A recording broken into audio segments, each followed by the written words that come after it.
Hello, everyone, and welcome to Blood, Fate, and Fortune, a game of swashbuckling, sorcery, and seduction, all set here in the world of 7C. My name is Dan McCurdy. You can find me at RevDMC247 at YouTube, TikTok, Blue Sky. I'm your storyteller this evening, but if you find me anywhere other than those places, just be very, very still. My vision is based on movement. I'll allow my players to introduce themselves, starting with Natalie. Hi, everyone. My name is Natalie, also known as Gizmos Aplenty across the social medias. Tonight, you can see me as, I don't know why I'm stuttering now, but tonight I'll be portraying Leonora Orsini, the Sorte Strega. Hi, I'm Jeremiah McCoy, also known as Basics of the Game. And I will tonight be Mykolas Kelvan, who is absolutely not a problem whatsoever. More on that story and why it's a lie at 11. Anyway, I say that in jest. Hello, everyone. My name is Wolfgar, Reaper Wolfgar, everywhere it matters, and I will be playing the Castilian priest, Fr Rafael Rodriguez. Woot, hello. I am Took, I guess, or Took. You can find me everywhere on the social media, especially here on the Twitches and on the TikTokies and on YouTube. I remember my own thing at Wishful Thinking Folios. I got it. We got there. Brain is working. And I'm playing Roan Ibex, the Monster Hunter Muscle Mommy, soon to be Knight of Avalon. Perfecto. Buonasera, everyone. I am Lakar the Artificer, everywhere you can find me on the interwebs, and I am once again playing Umberto Vitale, the Vidachin Porte with performance issues right now. It happens to everyone eventually, you know, 1 in 5. Previously on Blood, Fate, and Fortune, the reason everyone is stuttering this it's me too, apparently. The reason everyone is stuttering tonight, when the group had first arrived in Carleon, the capital of the Glamour Isles, while they were trying to just get a place to stay, a night to rest before they continue on their journey, returning the body of Sir Bryant, the deceased former mentor of Roan Ibex, to his ancestral home in Sidhegaard, to the north.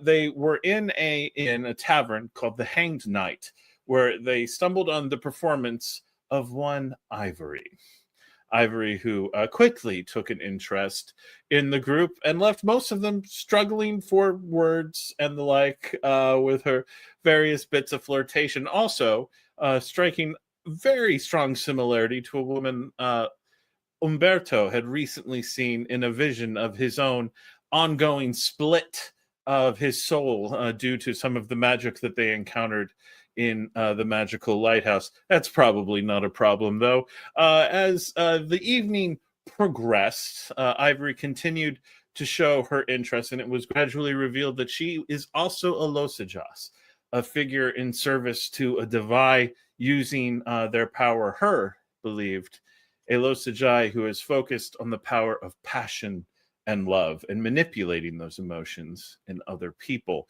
There was conversations around her when she was not immediately in the group. Leonora noticed some interest, attraction, perhaps, between Ivory and Mykolas, and went and told him it would probably be a good idea if he didn't spend much time with her, that she didn't trust her, and he said that he wouldn't. Almost immediately thereafter, Ivory showed up in his room. They had a little bit of a talk, and when she left, looking a little bit rumpled, Leonora saw her walking out of his room. Meanwhile, as the group scattered into the night to deal with various emotions that had been sparked up, a number of them encountered odd women rolling wheelbarrows through the streets of Carleon, offering snacks and tea and advice, strangely specific advice to various players, inciting powerful feelings in them. And that is where We are now. Umberto and Rafael. You, in order to deal with some of these feelings and emotions and stuff that was happening, Umberto had climbed up onto the roof. It seemed the best way to get away from everything that was going on, and Rafael had followed him. The two of you standing there up on the roof, what do you think you'd be talking about as you're overlooking a lovely night in Carleon? Umberto would be looking up at the sky, just eyeing the various stars if the sky is clear enough. You've got a clear night. And he's not even looking at Raphael. He's just... When I said it was a relief, it's... don't want to say a lie, but it's going to be difficult to process while I'm here.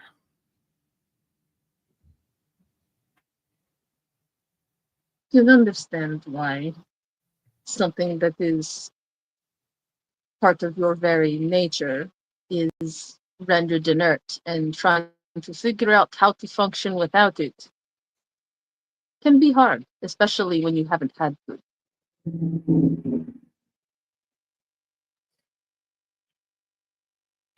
I spent a good portion of my life not having this, or not knowing about it at least, but now it's become important.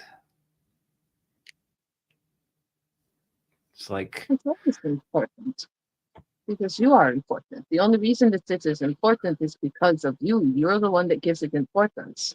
Magic in and of its nature, which is rich coming from me, it doesn't... The only thing that makes it evil or good is the person wielding it. It's true, but what I meant was I'm not entirely useless without it. I know that. I was trained how to handle myself perfectly fine. But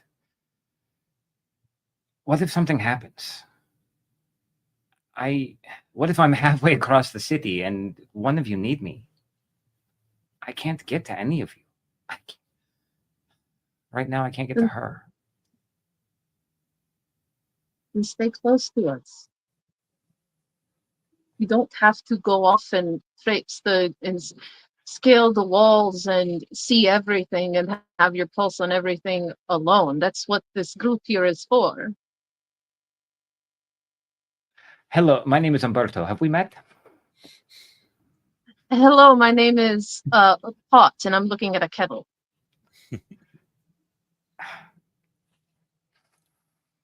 Umberto, at this moment, you feel a tug at your belt.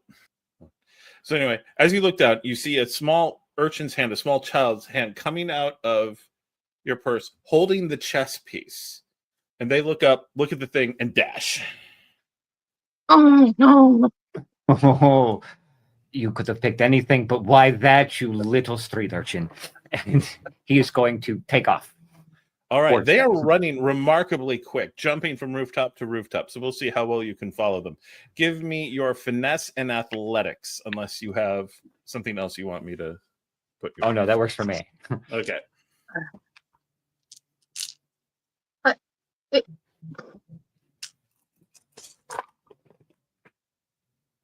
Oh, yeah, that works for me. Oh, 3. no. 3. On 3, you only take 1 minor wound, just from scuffles as you are jumping from rooftop to rooftop. And you know you are going to catch them, but it's taking a little bit. They had a couple of steps head start, and they are remarkably quick as you are jumping after them, going from roof to roof. Like, you would expect a kid this size by now that you would have caught them like in just a few strides, but they're managing to keep just ahead of you as they are making the leap from rooftop to rooftop. They are not quite within your reach yet. What are you doing or saying as you are chasing them? Oh, he's just cursing in Vodachan. Mm-hmm. Things about when he catches him, He's not going to do anything serious, but he's going to make his mother weep. Yeah. And again, the frustration of it's your piece. It is marked. You should be able to just boom be there. And the fact that yeah, that's egging on the frustration. It's right there, and he can't. All right, Rowan. You have been walking with Leonora. Both of you dealing with this odd swells of emotion that you've been dealing with, both before and after your little chat with the kindly old woman who had met with you and talked with you. And Rowan, you look up to the roof of the inn, the Hanged Knight, and you see Umberto and Rafael talking. And then all of a sudden you see Umberto just dash off, leaving Rafael behind for a moment, looking a little bit stunned.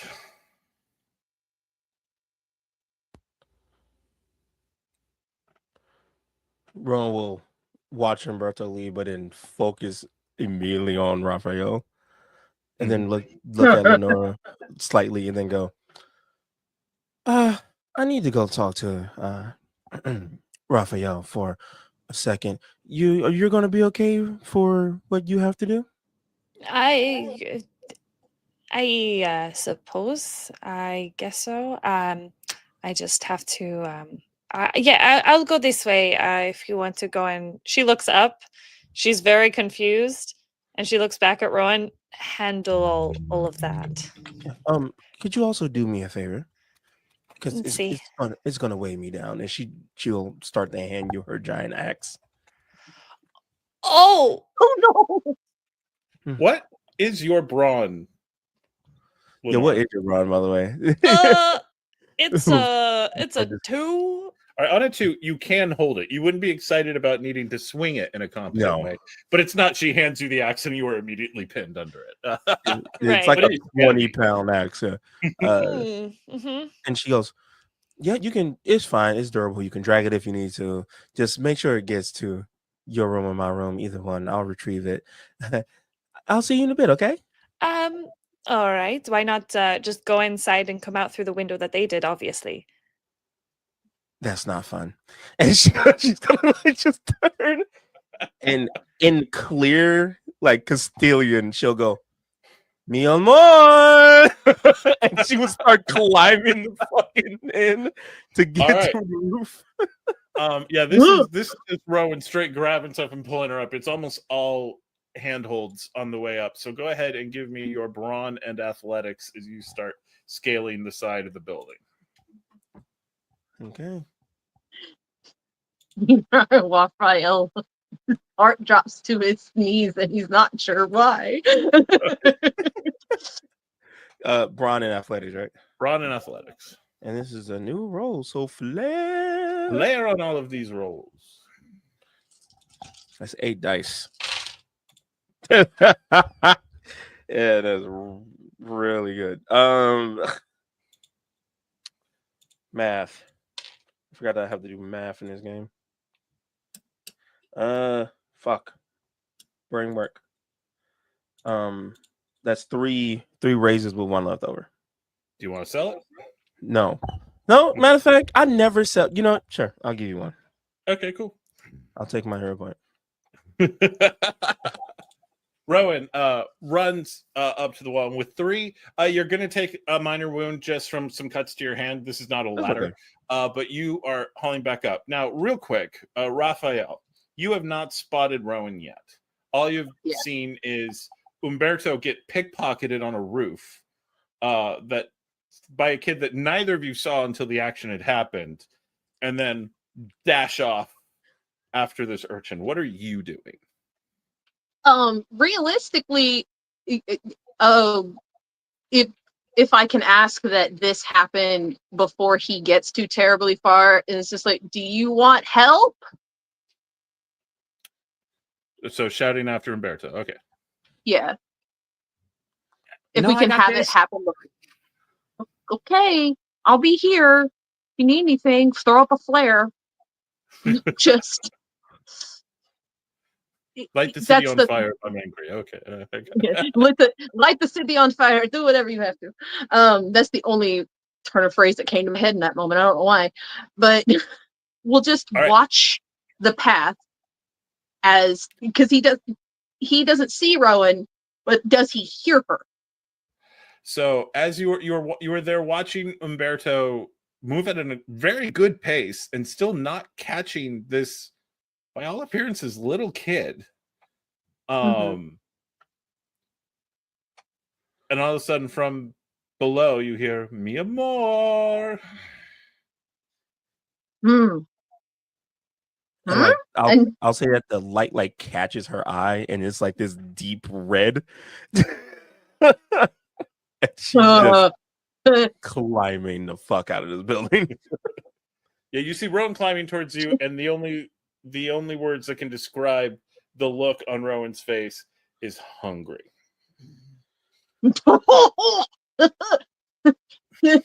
Hey. And she just like halfway now up. Hey. Hello. Do you require things of me? Yeah, if you're not busy. I mean, realistically, no. But is there a reason you felt the need to do what you're doing currently? I found a lot. I know of why I'm up reasons, here, but Raphael. what are you? And she'll start to fully climb up and like very seductively. Like, I don't even think she realizes she's doing it, but she's like on all fours, and then she goes, "Now," and she'll just grab your shirt.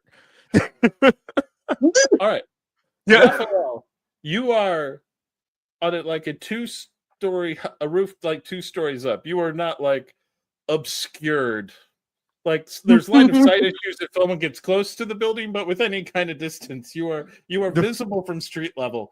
And I'm Rowan not. is coming for you with no. So how's Raphael reacting to this? It's just like it's going to be like. Well, I am more than happy to oblige you, mi amor. However, let us do this in the confines of 4 walls, because as Run. proud as I am of my prowess, this is not a place I wish to display that kind. So if we could please Run now. She's like pushing you like to go into the room. Yeah, no, he will move with the alacrity and quickness of somebody who has scaled buildings for a living for a long time. And he's essentially, just before she ends up within arm's reach of him, the moment she says run, he's going to slip and shimmy his way back the way he came as fast as possible, hoping to beat her to his room before he Okay. before she Go gets ahead and give holding. me your finesse athletics as you attempt to do this very complicated maneuver on a rooftop while being hunted by a hunter. And just for fun, I'm going to spend a villain point and I'm pushing this to 15. God damn it. No, because I love you, Raphael, I will spend my hero point and give you extra die. You don't have to. You don't have to. I promise. Okay. Oh, if You you go really for want it. to, I'll take it, but you don't have to. You got it. I'm giving it to you. It's okay. Okay. Oh, damn. Okay. That is okay. Is 4. I rolled 3 4. 10s. Dang. Okay, yeah, you managed to make a very smooth move. You slip Rowan's grip and you manage to flip into the window. Rowan, on the one hand, it's a fun game. And it's cool to see someone be as good as Raphael is at what they do. On the other hand, there is a hunger burning in you. And what is Rowan's reaction at being evaded that way? Oh no. She looks at her hand and now her whole eyes, like everything is like filled with red. And she goes, "Oh." You don't Give know me what you your just resolve did. and empathy. Oof, that's not gonna be a good roll. I don't know if that's a And good thing or not. we're still at 15s. We are okay. Resolve and empathy. It's Mhm. That's just 4 die because it's a flare. One is a 10. And the other two will what math? Yeah, just reach 15. So two raises. 2 raises. All right. You feel something inside of you try to take the reins. Uh-oh. It feels very similar to when you were possessed by the ghost of the vampire, but you manage to keep it down. I'm going to give you 2 wounds, 2 minors on your death spiral, just from the moment of sheer will that Rowan enacts to not go entirely bestial in that moment. And then she like taking deep breaths. Like I like to imagine like if I can get fancy with it. Go get fancy with it. That her nails started to get sharp and like she started to No gain actual transformation, but yeah, they're like digging. No, like her muscles tense is what I mean. Like it's like yeah. like she started to like physically feel it starting to like do something, and like she just kind of licks her teeth. I don't want to be like those book talk people where they like she smiles with her lower teeth or something. Like how the fuck does that even work? Yeah, Underbite. Yeah. Underbites are sexy in book talk. Are you so sexy right now? Oh, all right. no. So you Rowan remains in control of her actions. Okay. She, instead of originally busting through that fucking window like a monster, she will just very calmly and probably still intimidating, like slip her way in and just scan for Raphael. What is Rowan? Because it took her, we'll say, like 30 seconds to actually pursue just from that moment of trying to keep her calm. Raphael, what do you do with the limited alone time you have in the room before she arrives? So you know how the shirts usually sit and they're open and a lot of the chest is and some of the stomach, everything else is exposed and everything else. He's in his linen tight pants that he wears underneath all the armor and whatever else have you, and the shirt is open, and he's just kind of is doing a little bit of a door lean, like from across the room, waiting for her to giving her space to get into the window, and is doing the door lean. All right, so Rowan, that's what you see as you all but stalk through the window. This is all in Castilian. Yeah. Took He'll respond in cannot kind. speak Spanish. But she'll step through and just look at him, and as she's like walking forward, she's like popping off pieces of the armor like with ease. Mm-hmm. And then she'll go, I'm sorry. For some reason, I feel very compelled. And normally I would try to fight a good amount of it. And trust me, I did fight the most lethal part of what I'm thinking. But you need to prepare yourself. And we'll give the last words to Raphael before we fade to black. It's just like, I was born prepared. And he'll shrug off the shirt and fade to black. Leonora,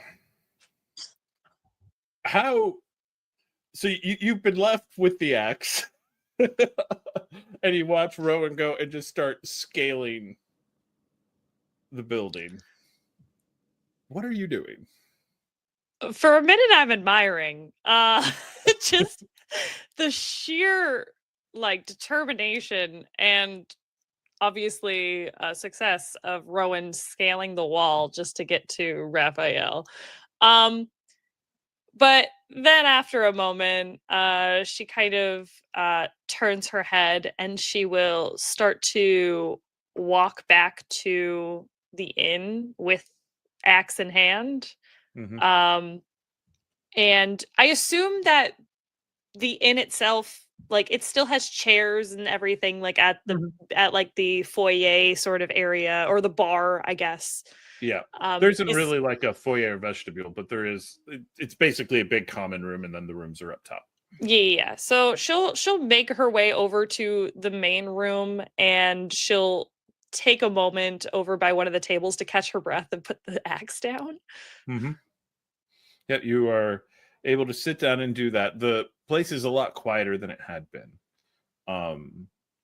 when the performance was going on. A lot of people have gone home. The innkeeper is in a visibly good mood. People always spend a lot of money when Ivory's performing. There's a lot of what is your notice? My notice is 2. With the 2, there is no missing that most of the conversation going on in the common room, those who are left, is about Ivory, about how beautiful she is, about how well she sings, where did she come from, how come we haven't heard of her before, and just this, she seems to be permeating the entirety of the atmosphere around you. I feel like Lenora's kind of, the name Ivory is almost as stinging as the name Angelica at the moment. It's very much like a panging pan on the side of her cranium in a way. And every time she hears the word Ivory, Ivory, Ivory, she just keeps getting more and more like fumed and red. And then she'll just kind of lean back in her chair, and she will attempt to like meditate for a minute. Just as you get into that sense of resting and finding some peace, a waitress comes up. Tavern girl. Excuse me, madam. Would you like a beverage? Most of the food's for the evening, but we still have things on tap. Do you have anything light that is, we'll say, not tea? So not alcoholic. If it's light, then that as well. But I'm not looking for any hard liquor today. The ale and the wine, the wine has less kick than the liquor, and the ale has less kick than the wine. Then I'll take an ale, please. And she'll kind of just slide over a silver piece over to her. She grabs it, makes it vanish into her top, and goes over. And soon there is a mug of ale put down in front of you. You don't mind me saying, dearie, you seem a little bit unhappy. I wouldn't call it unhappy per se. It's worn out, I would say. A bit of confusion, sort of a whirlwind of emotions. Oh, what's his name? What do you mean? Honey. And she sits down across from you at the table and's like, number of girls, pretty young ones like you I've seen. Oh, God, she went Southern. Sorry. Who have, we're all over the place. Who've come in here with a look like yours. She glances over at the axe. He must have done something really bad. Oh no, I have to take this back into the room. This is not a gentleman's. This is my roommate's for the night. She processes that for a moment and then sort of, slides on. There's only a few things that can whip up a girl's mind, get her looking quite the way you're looking. And, well, most of the time, he has a name. I'm gonna read her. Yeah. She has...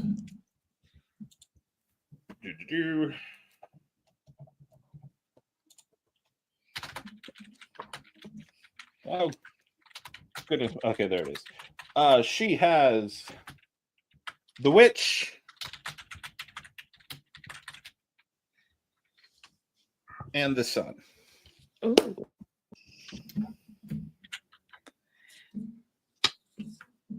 me as I look through my cards for a small second. Mhm.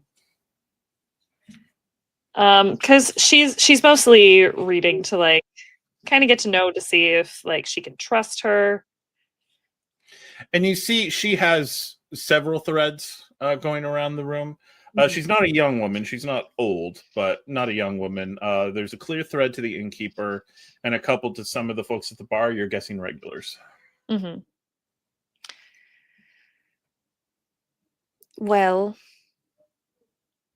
I guess you could say that I've grown quite fond with the company that I keep. And I'm not quite sure how to process that because my past has not allowed me to feel that in a good way. It has always stung. So, what his name may be, I don't know if it would be something that I would want necessarily. It is. So you don't know his name? I know his name. But you're confused. She'll take the ale and she'll kind of trim the rim of it for a little bit, trying to understand what words she can say without necessarily outing herself. Mm-hmm. And then she just takes a big sigh and she'll say,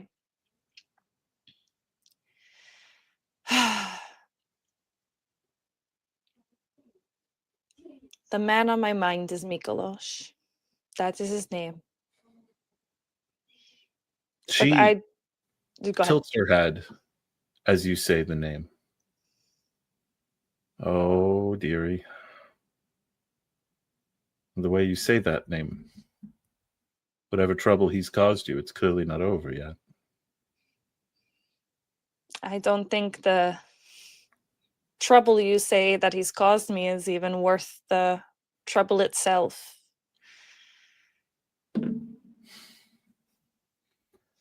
Well, it's always difficult with traveling companions.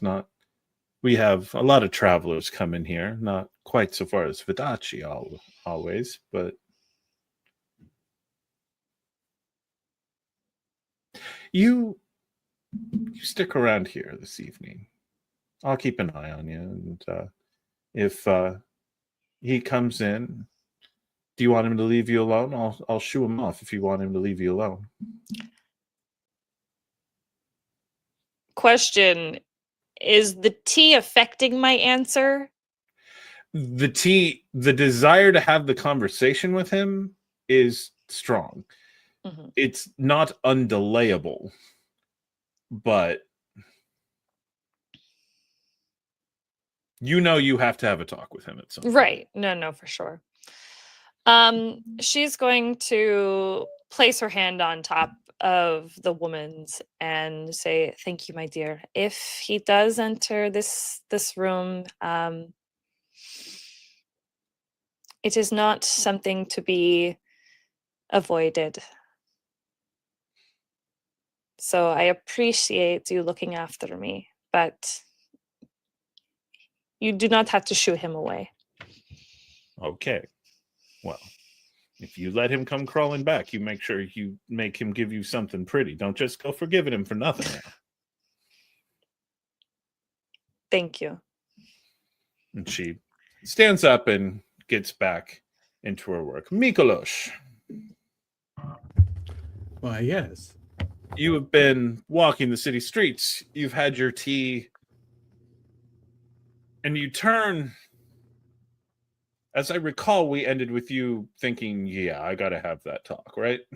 Yeah, I mean, Mykolas was already in a place that he wanted to talk to her anyway. That just reinforced it for him.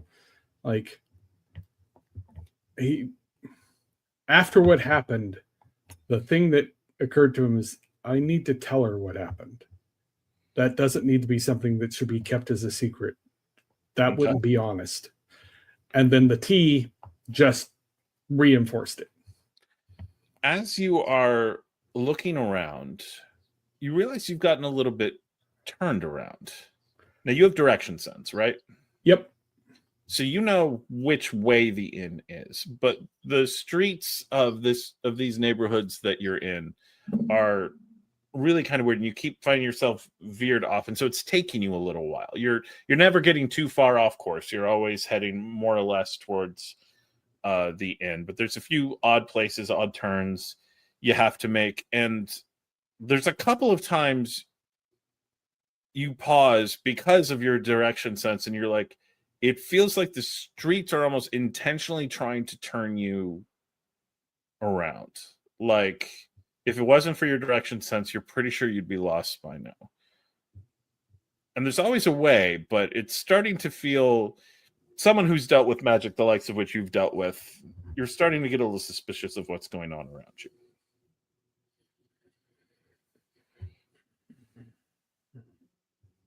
Unfortunately, there's not much he can do about that. Mm-hmm. He can either be redirected or just keep going as best he can. Does it feel like all forward momentum has been stopped, or is it... You are able to make momentum, but it's frequently you find yourself like, the way I'm going is no longer, has been blocked. I need to go in one of two other directions. And like, if you didn't have that clear beacon in your head of the way you were going, you're pretty sure you would have been turned around. But you are making progress. It's just slow. In that case, he's going to start running. Okay. As you pick up your speed, no need for this to be a risk. You finally you get through and you come back out into sort of a grand plaza that the inn is on. And you see the Hanged Nut. Quiet night, no sign of problem or disruption.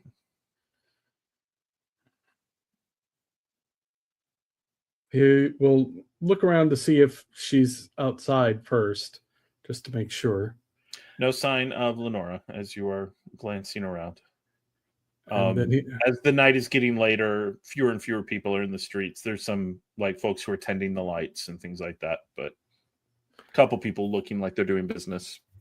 Or on their way to business, more accurately. Then he will head into the tavern to see if she's there. Okay. You walk into the tavern and you see, would Lenore have picked a table right by the door to get rid of the axe as soon as possible? Whereabouts in the common room would she have situated herself? I think she would have set herself the furthest away from the bar. Okay. Just to not continue to hear particular names. And I will say that as she is taking this drink, as she's taking this advice, she is going to allow fate to take some of her lashes away. All right. How many lashes? How many points am I getting? Go ahead and take 5.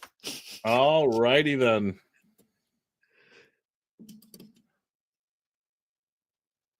Noted. You're welcome. Mykolas, thank you. Thank you so much. Mykolas, you walk in and sitting there at a table, based on the description, staring at a full tankard of ale. Is that accurate? She would have taken a couple sips, but yes, she is currently just like very entranced at one location. So staring into this full tankard of ale, you see Leonora sitting alone. He will walk towards her. And you see him.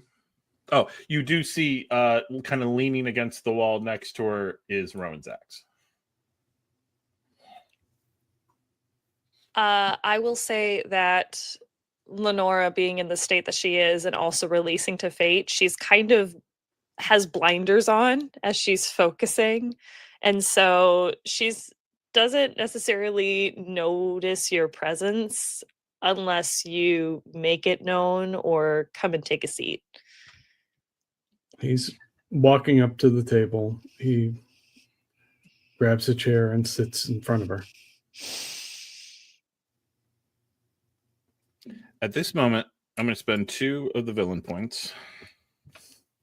You're welcome. And you hear coming from the front and probably up the stairs, Angelica, where are you? Oh my god. Angelica, there you are. Naughty girl, what have you been doing? And you see a mother carrying a little girl in her arms, coming down the stairs, yells at her husband for taking too long drinking, telling him to come up to the room. So, all in sequence. You sit down, Leonora beams up at you, and like her eyes are wide, and she starts to have this little bit of a smile upon her face when all of a sudden Angelica comes out and she darts her head over. And is just like trying to like figure out who is calling, where she should go, like what did I do? And then she's all of a sudden going to recoil almost seemingly her whole body. And she's just going to stare back at that tankard of ale. Are you all right? I think that fate needs to stop toying with me today. And she's going to basically be picking at her fingernails in a very unhealthy way where they almost start to bleed. Seeing that, he will reach over his hand to take one of her hands.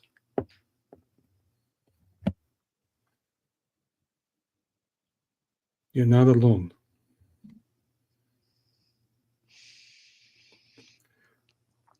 I know that. And she's going to not swiftly, but she's going to just like give his hand a little bit of a squeeze and then try to retract her hand and place it in her lap like properly now. He won't fight her on it. Like she pulls back, he won't try and make her stay in the. And be like, so tonight has been very odd. I would say so. I met the most intriguing woman outside. Bit of a hunchback, rolling a cart. She invited me over to her home and she fed me tea. Isn't that strange? In this place, it seems like the norm. I had something not dissimilar. I wanted to find you. You warned me about Ivory. She, as you say, Ivory kind of does like a small twitch. It's not like a jerk, but it's like a wince. I did. She came seeking something from me tonight. And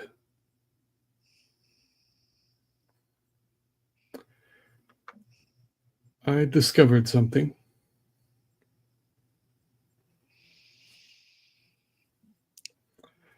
She's Losajas. She's going to let that word sink in for a moment, and it doesn't help. Leonora seemingly like puts a brave face on and goes, then you must have an awful lot in common then. And she'll look in his eyes and she'll read him. His fate is unchanged. And remain the same. And as you see her eyes start to look at you, you can tell if you're looking directly at her eyes that her eyes almost glimmer and sheen whenever she reads. So you just see her green eyes just go brighter. Her power is over passion and love.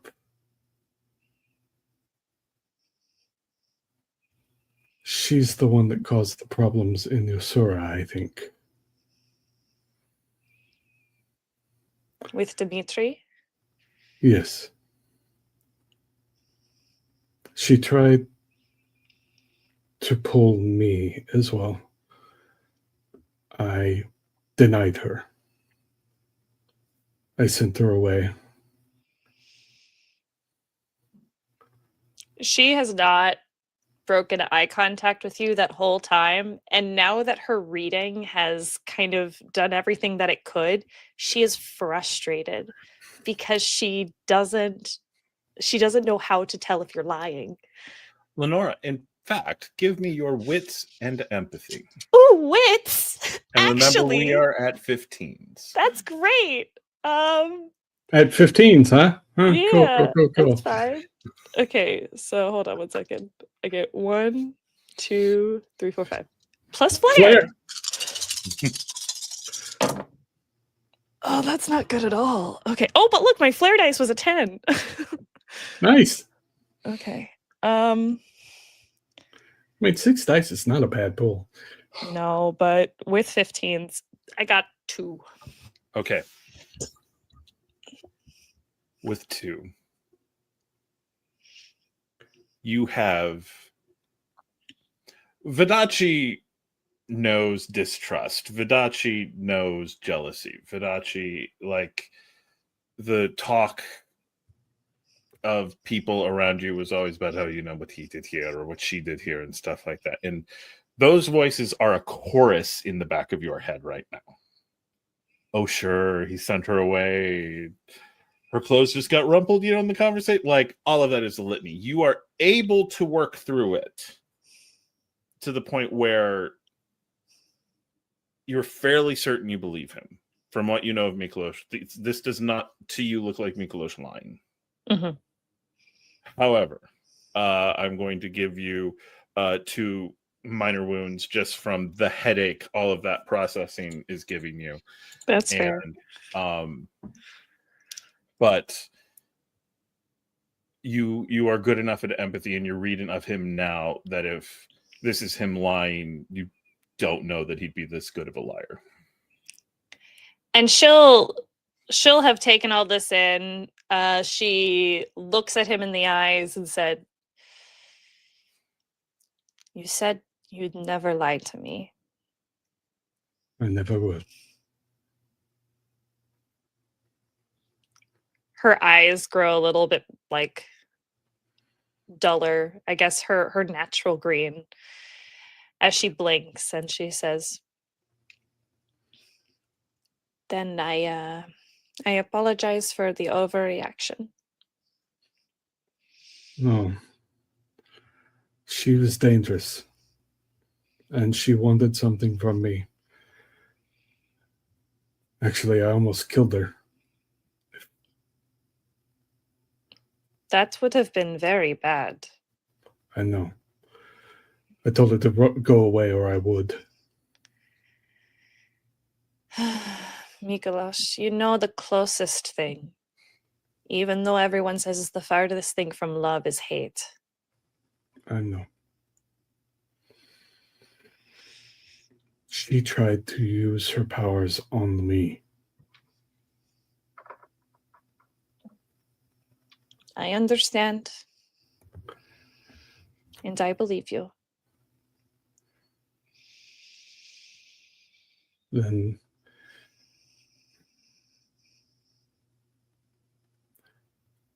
you were one of the ways I could recognize what she was doing.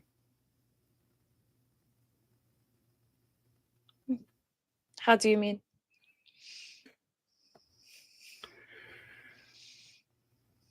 Were I a different man, I probably would have succumbed. Beyond her powers, she was very good at being charming and beautiful and all of that. She kind of rolls her eyes as you're continuously describing her. But what I told you before is true. If anyone has the ability to pull me, it's you. Lenore gets this feeling like her ears are starting to burn. in not a negative way, but it's just like a different feeling that's away from her eyes and more towards the back of her brain. You can tell that there's a little hint or a little flush of red that crosses her cheeks. And well, I am glad you did not die. I'm glad you did not kill her. She'll stand, she'll walk on over to him, and she's going to punch him in the arm. You'll take it without complaint, of course. How is this the OU punch or is this a legit slug? Like, this is a slug. Go How for it. many dots in brawl? I got 1. You take 1 minor wound. Me? All right. No. Oh, No, okay. no, Mykolas. I mean, I should as well. Just kidding. After she punches him, he'll sort of reach over and grab her hand gently. I don't know what comes next. I don't know what's ahead for us. But I think it's time to admit that there is an us. She takes these words with almost like you're speaking a foreign language, in the manner that she knows she has strong feelings of care for Mykolas, but she doesn't know how to put it into one space. She doesn't know how to like compartmentalize this particular feeling and give it a name. So she'll take you're holding her hand, and Mhm. she'll take her other one and place it on top of yours again. Mykolas, there is no doubt that I care so much for you. We've been through so much in such a short time together. And you've probably seen the worst parts of me already. You've seen the worst parts of me. But I don't know what that is yet. And I hope that you can be patient with me. I can. I'm going to ask a question, Karen. Leonora is all twisted up. Natalie as her player. Is Mykolas correct? Is there an us? To Natalie? Yeah, No. asking you that. Like There is- I'm asking the player Yes. There is about where the character's at.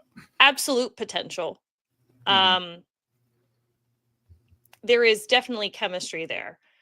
Mhm. But again, Natalie feels it is only right in the state of the character to sort out her feelings as they go Mhm. around. But yes, there is certainly potential that there is a stronger feeling there. So different people with different connections, different relationships. Sometimes you can read what that is based on the strings. And you are noticing your string to Mykolas is beginning to change. You're not sure into what. But it's clear whatever you had been to this point is transitioning. Mhm. All right, Umberto.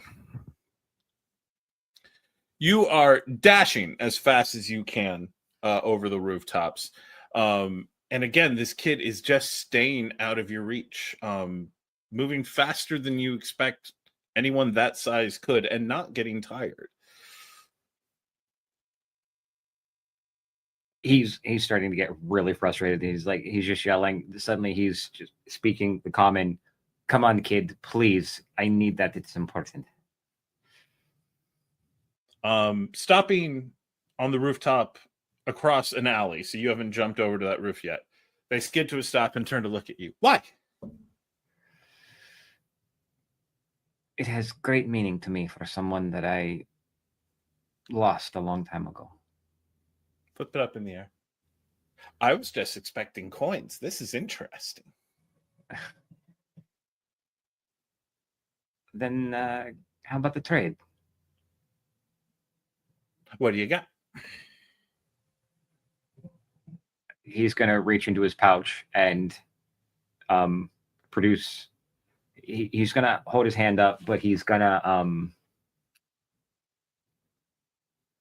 do some sleight of hand. Mm-hmm. And he's just going to have an empty hand, and then he's going to just kind of flick his wrist and have a coin appear between his fingers. Give me, just to see how well this goes for you, give me your panache perform. We're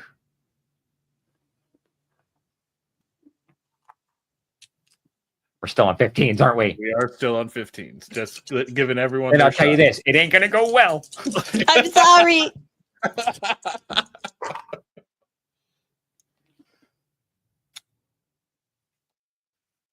One was what you need. No wounds or anything, but you are able to flick up and make the switch. And then like, ooh.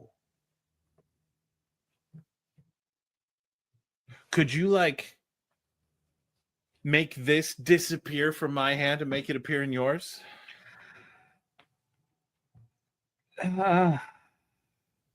Not in the way you would like. What does that mean? I can't just in the way I could, but I can't. At least not now. They toss it up, catch it, toss it up, catch it. Every time he does that, he gets more and more anxious. Yeah, because You he's can doing just it right over the hear alley. him tensing up. That a gold coin? It is. Okay. Toss at the same time? Absolutely. What is your notice? 3. 3. You see his hand dip behind his back and down towards the belt before coming up close. Okay, on the count of 3. 1, 2, 3. And as he goes to do that, he's going to rip his belt pouch off and throw it towards the kid. Okay. Yeah, so he tosses something up in the air and watches as your coin purse comes flying at him. Whoa. And as he does that, he's going to just leap towards the kid. Mm-hmm. There is something flying in the air towards you. Do you try to snag it out of the air, or do you just not care? No, because he's assuming that the kid tried to switch it out on him, so he's going for the kid. As you are flying past with a 3 notice, you do see a rook from a different side going past you. And catches the bag, and then you land in front of him. Oh. Kid, while I admire your panache and your dexterous ability to keep out of reach, I've been doing this for a lot longer than you have. And he'll reach behind and try to see if he can grab the chest piece. So with your 3 notice, as you're getting closer, you have run a good long way with a lot of jumping along the way. You are winded. You're not bad. You could start it up again, but you're moving. The kid is not even gasping. And when you say, I've been doing this a lot longer than you, their eyes sparkle a little bit at you. But as you reach behind their belt, out of the belt, you are able to pull the knight.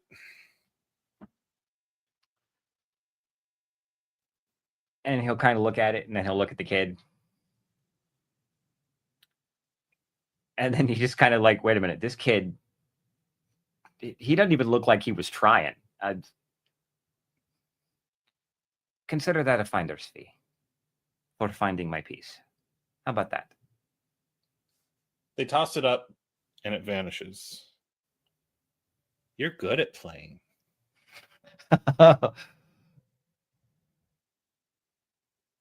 Can I adopt you?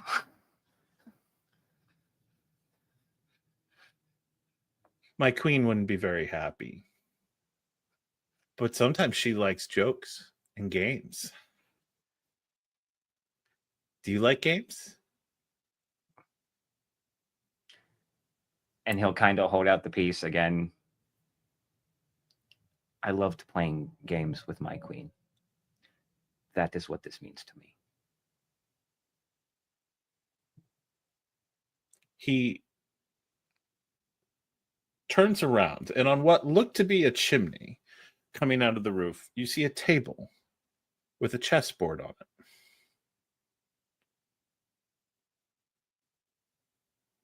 Do you know how to play? Oh. Yes, I am very good at it too.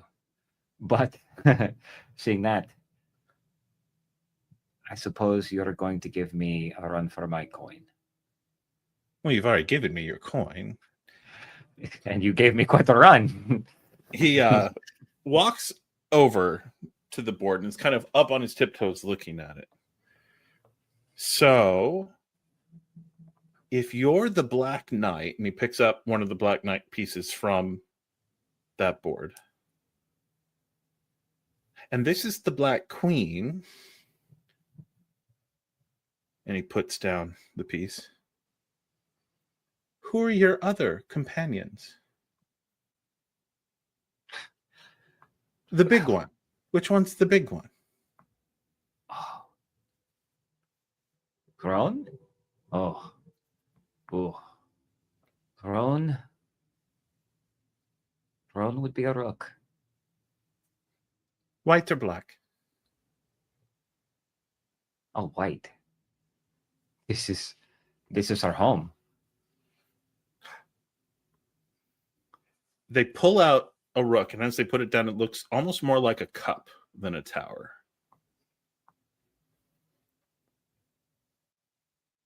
And the priest.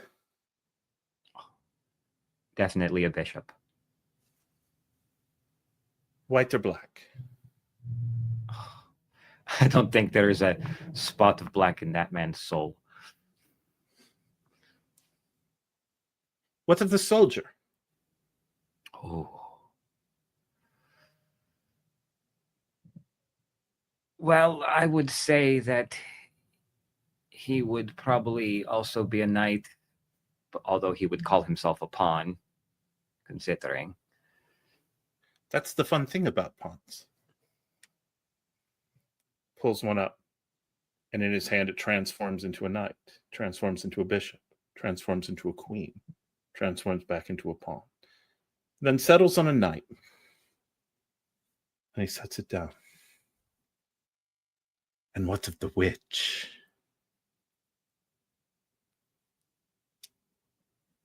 He kind of lingers on that one for a minute.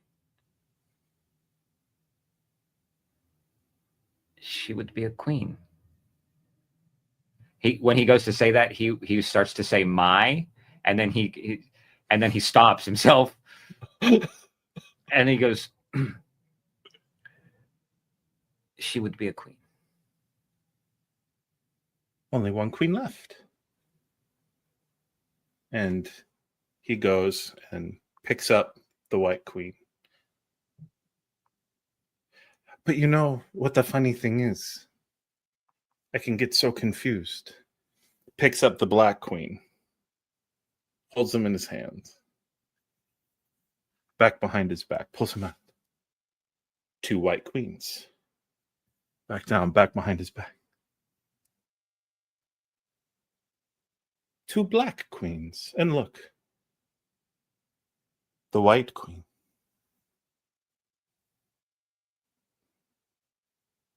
A very lovely set. The white pieces are made of ivory.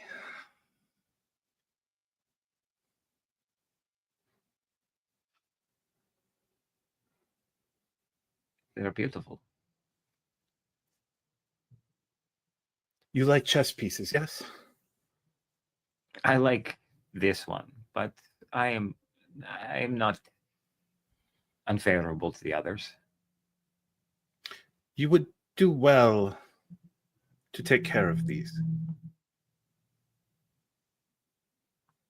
The rook, the bishop, both queens, and the pawn, and hands them to you.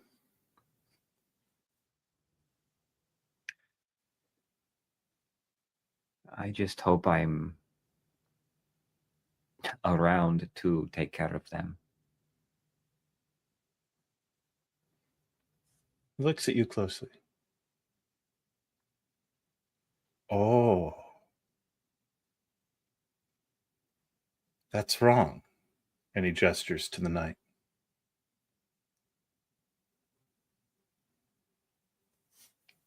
What do you mean? He grabs the ivory knight from the set. You need this one too. You are both. Fascinating. Doesn't it get crowded in there?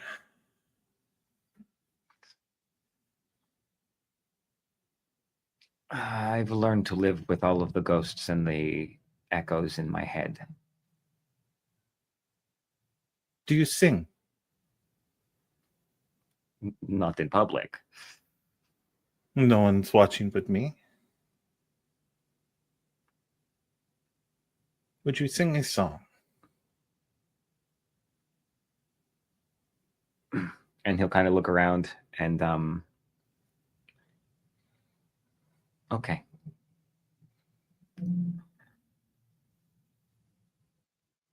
And he will start to sing a lullaby that his mother taught him. So not that lullaby, another one. But then it occurs to him as he's singing what lullaby it is. As you sing, when you open your mouth and start, you hear your voice. But you also hear two others, faint, but definitely there, like you are harmonizing with yourself. You don't have a lot of time. You might need to make choices. What choices? If you do not finish in time, one will go one way, another will go another. Two halves of a whole. You must choose one. The flame or the shadow.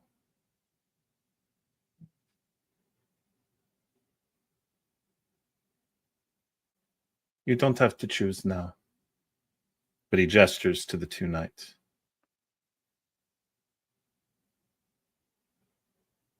The ivory or the obsidian?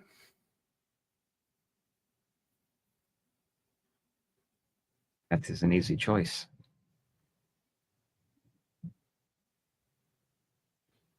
Then it will not be difficult. But be prepared. One will go one way, one will go the other. Which is the real, and which is the reflection?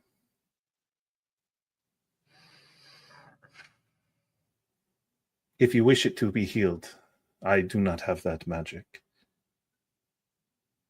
But one does at Sidhegaard.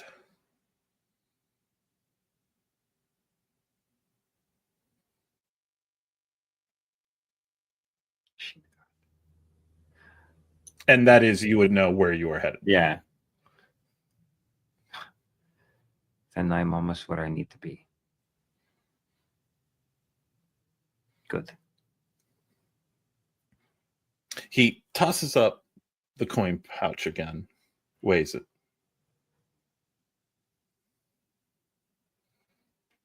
And then dives into it and pulls out 3 copper pieces. Flicks them like with the thumb, like flipping a coin, but is actually juggling them with it. Watch him go up and around. Catches all 3. Watch for these. If you find one, I'm trying to help you. I like you.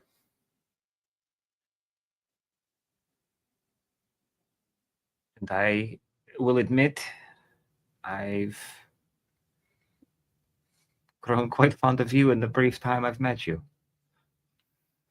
He laughs, steps back, arms wide, and falls back off of the roof. And you do not hear an impact. He'll go over to the roof and look Nothing. down. Nothing there, though you do see a starling flying away.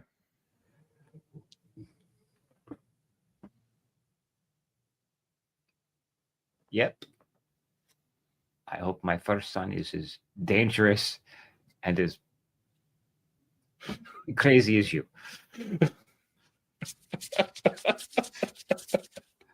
All right. Back with Roan and Raphael. We bring light back into the world in that room. Raphael, you have had an intense time. It is safe to say Roan is out cold. Oh, wow. Okay. Makes sense. I'm assuming he's just going to be staring at the ceiling a bit, sort of recollecting his thoughts and waiting for feeling to come back in his legs. And he's just gonna, and he is gonna sort of roll his head to the side and just look at Roan as she sleeps and just kind of sits with the love that is in his chest, like beyond what they just did. I mean, he has come to care a great deal about Roan, her well-being. Like, he admires her strength, her combat prowess, and the fact that she has a heart twice the size that she is. And despite like the previous night shenanigans and everything else, like he's got it down bad, to put it in the most layman of terms. But he worries for her. He worries for her because this is a journey that she is undertaking that is probably going to require a lot from her. He doesn't understand it, not in this way that she does, but he is trying to figure out how best he can support her, because there's a lot that he is aware of, but he doesn't know. And he doesn't know, like, his power. This isn't the source of where his power is strongest. If anything, this is the furthest reach from the hub of where his, yeah, there are objectionists here, but this is not the Vaticine. This isn't the Isle. This isn't anything like, this is the farthest from the far. This is from the Fae. This is where the realm they make the homes at. And it's just a weird juxtaposition that he sits in, as he'll slowly try and sit up without jostling Roan and waking her, and just kind of sit, trying to collect his thoughts at the edge of the bed. As you are trying to collect your thoughts, you hear a very heavy thump on the door. Like a knock, but like a knock with the meat of the fist rather than a rapping of the knuckles. Roan does not stir. His eyebrows will knit together. He'll throw on like the linen shirt, which will cover him. He'll pull up his pants and he'll walk over to the door and crack it to see who it is. You're looking at Sir Bryant. Wait, what? You are looking at Sir Bryant. Tall, large, frozen.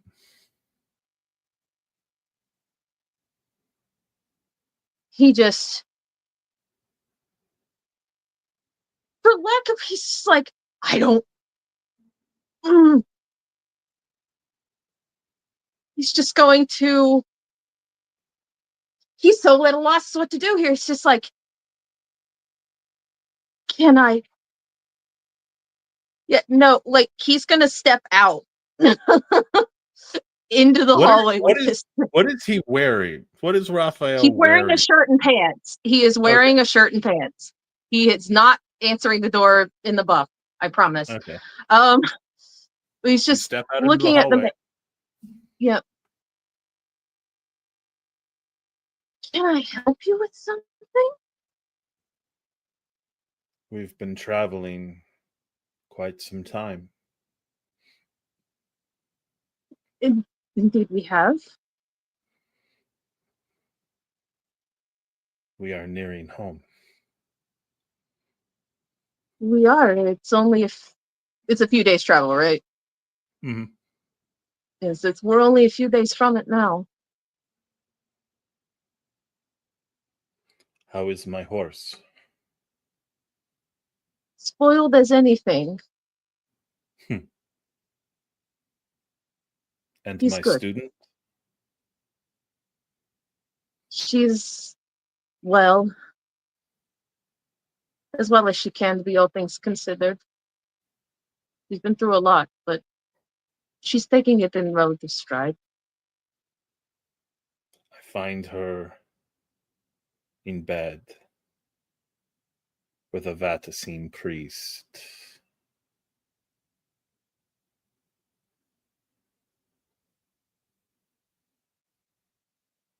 Her passion is her gift.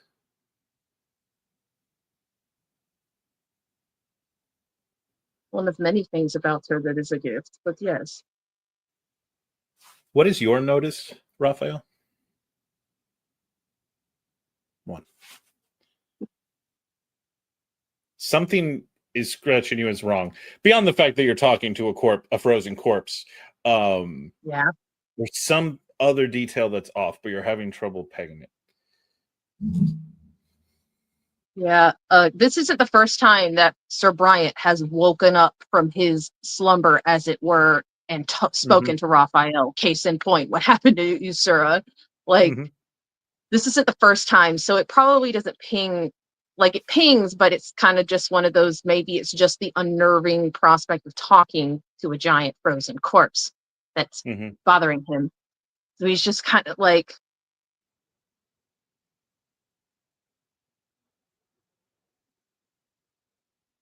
my feelings for her have not changed. If anything, they have grown stronger. And I am going to do what I can in this journey forward to support her however she needs me to. So you will be true to her, faithful to her. I will. I am. So true and faithful that perhaps you might make promises of marriage.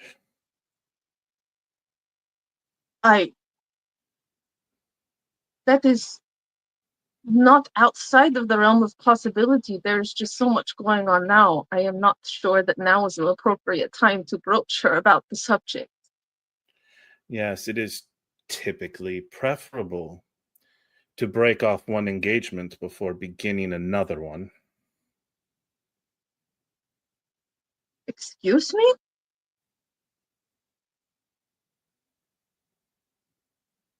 Did I stutter? No, but you speak on a situation that you do not know. And yet Who I are seem you? to know of it. Who What is your are you? empathy ticks? It is the body of Sir Bryant, Mm-hmm. but is speaking with the voice of one of the Inquisitors from Vaticine Island. Wait. Hold on. One of One of two the who took a special interest in your education.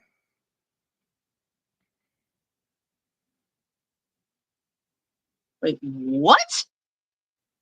I'm going to need you to talk that back only because my auditory processing and the fact that the lag, I couldn't hear a word you just said. So I am very confused and everyone's reactions are freaking me out a little. So I'm trying to figure out, what did you just say? You had two primary tutors in Mm-hmm. Vaticine Island.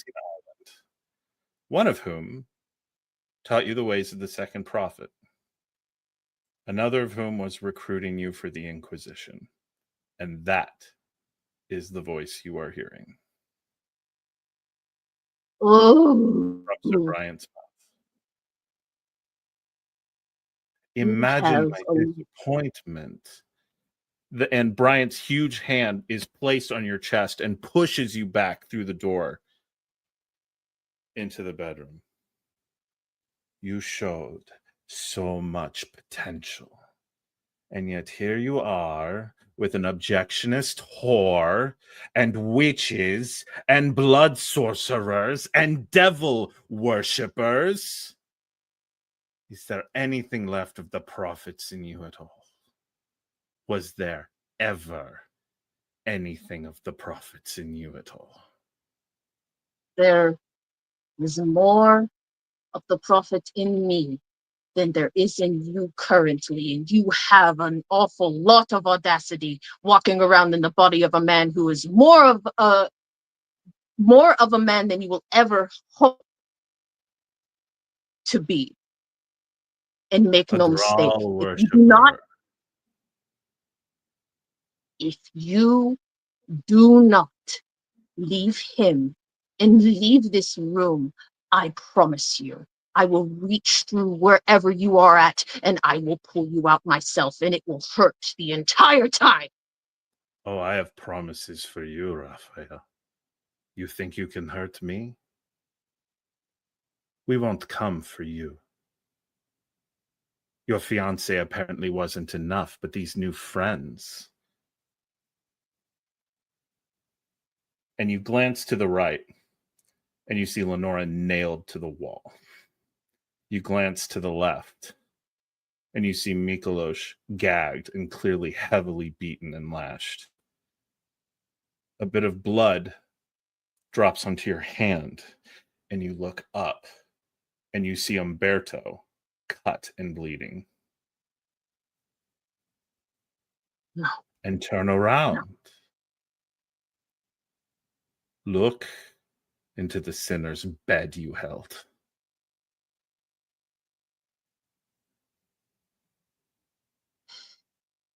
He uses his peripherals to look, mostly because he doesn't trust the other man in this room puppeting Sir Bryant to take his eyes completely off of him. You see Rowan snarling at you with vampire teeth.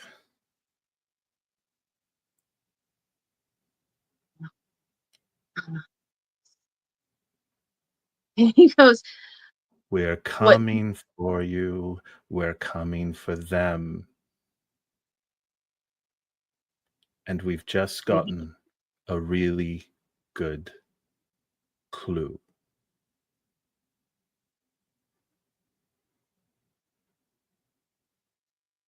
and Suddenly, you wake up. There's a bed next to Rowan. No one in the room. Rowan, you hear Raphael gasp, and you wake up a bit too. Cold sweat, his skin is clammy, his hands are shaking. He looks like he had the worst nightmare of his entire life. She'll just look at him. Oh no, I didn't hurt you today. I just kind of like No, fuss over him. no, you didn't. It's not. And he looks at her and sort of reaches over and cradles her face, looking her over, just making sure that she is there and that she is okay. And just like, you're here. You're okay. Oh, thank the prophet. Ah, He just, creepy nightmare. oh, I have never, I don't, he just sort of like, he is like, his heart is thundering and he's going to hold on to Rowan's hands and give him a squeeze and just start focusing on the breathing. He is visibly shaken and he goes, I don't know how it happened. I don't know if it was actually real, and that's what terrifies me. The Inquisitors, they know we're here. I don't know how they know. I think they're narrowing down what to look for, and if they can't find me, they are going to come for all of you. And I saw it. I saw Leonora strung up, Mykolas bound, gagged. Umberto was at the ceiling, and you were his best bestial, the teeth and everything. They had tried to come for you, and Oh, I knew. okay. Oh, They okay. knew. Okay. They took him. They took him. They Okay. took him. They took him too. That's why there is no Bengon. He's jumping to the conclusion of saying to the fact of he's gone. She'll just grab him, hold him tight to her chest. And then realizing what Raphael said about her specifically, and then the curiousness of him, and she'll go, "We all have your back, no matter what." That's Well, I mean, to be fair, we all have a lot of probably powerful and fucked up shit haunting us or looking for us. But it'll be fine. I mean, and if they are waiting for us here or they have some type of connection. I also have connections. Granted, they are sometimes unpredictable and very deadly, literally. But I think it will be okay. And if you want to talk more about it or keep talking about it to get it out, we can do that too. And when you said bestial, teeth, claws. teeth, vampire teeth. I don't. It made no sense to me. Oh, He was talking through Sir Bryant. oh, what? And like she'll like pull you from her chest and go, should we go check him Using him out? as a puppet. He was using him as a puppet.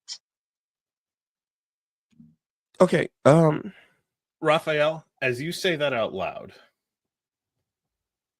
it occurs to you that that man would not use all the magical power in the world if you shoved it into his hand. Like, he is religiously, vehemently against the use of magic.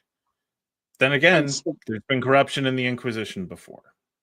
But all you ever got from him as far as magic was concerned was no, no, no, no, no, no, no.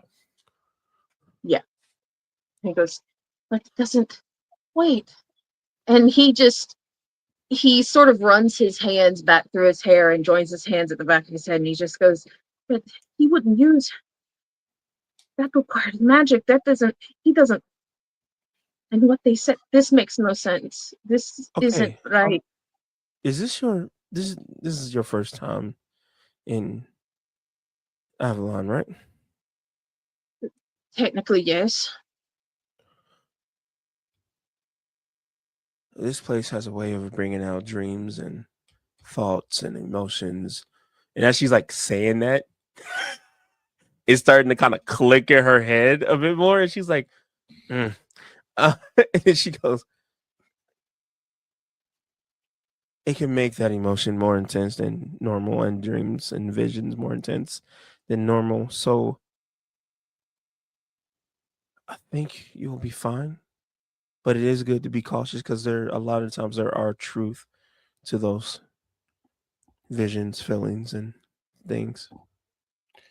And as Rowan is saying that to you, suddenly you hear a rooster outside crowing to the dawn as light shines through the window.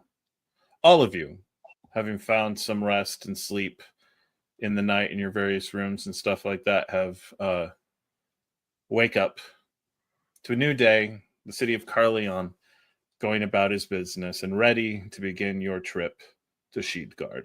And with that, we're going to take a quick break. Here's some info on other shows that will be appearing on the channel, and we will be back with you shortly.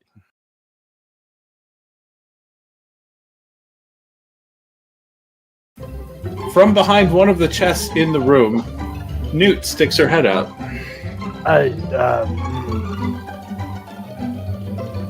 No one's giving me my own room yet, sorry.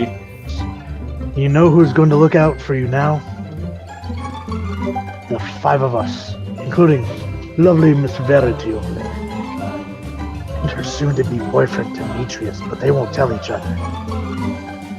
She kind of looks over at Verity and tilts her head thinking about Demetrius.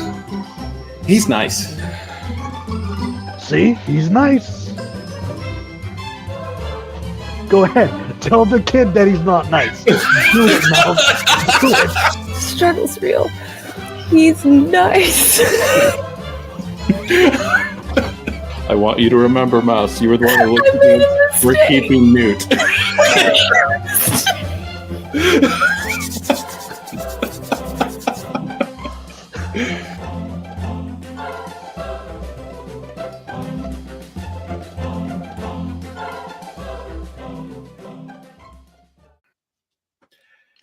And welcome back. We're actually going to jump a little bit ahead in time. It is about 8 hours later.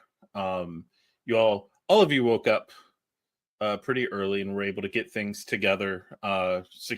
Colin was actually going to secure a cart for all of the stuff that you were taking, and you are now a few hours on the road north of Carleon, heading up into the woods toward the castle of Sidhegaard, which for many years has been the seat and ancestral home of Sir Bryant.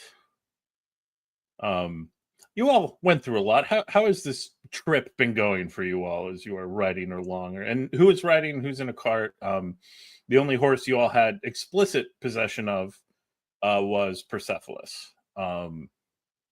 So as Persepolis pulling the cart, would you all have gotten horses for yourselves? Where are we at with that? I think if Sir Bryant is in the cart, Persepolis would refuse to let any other horse pull it. So I'm pretty sure Persepolis is pulling the cart. Persepolis has allowed riders when needed for defense before, while another horse pulls the cart. But Persepolis certainly does not mind pulling the cart. Mm-hmm. Okay. I would... think. Sorry. Go ahead. You go. Well, I was going to say, well, then in that case, since we're at Persepolis' home, probably Roan is riding Persepolis,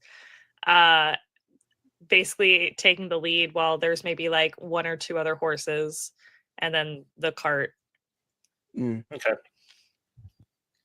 Go ahead. I think actually Mykolas is probably going to ride the cart.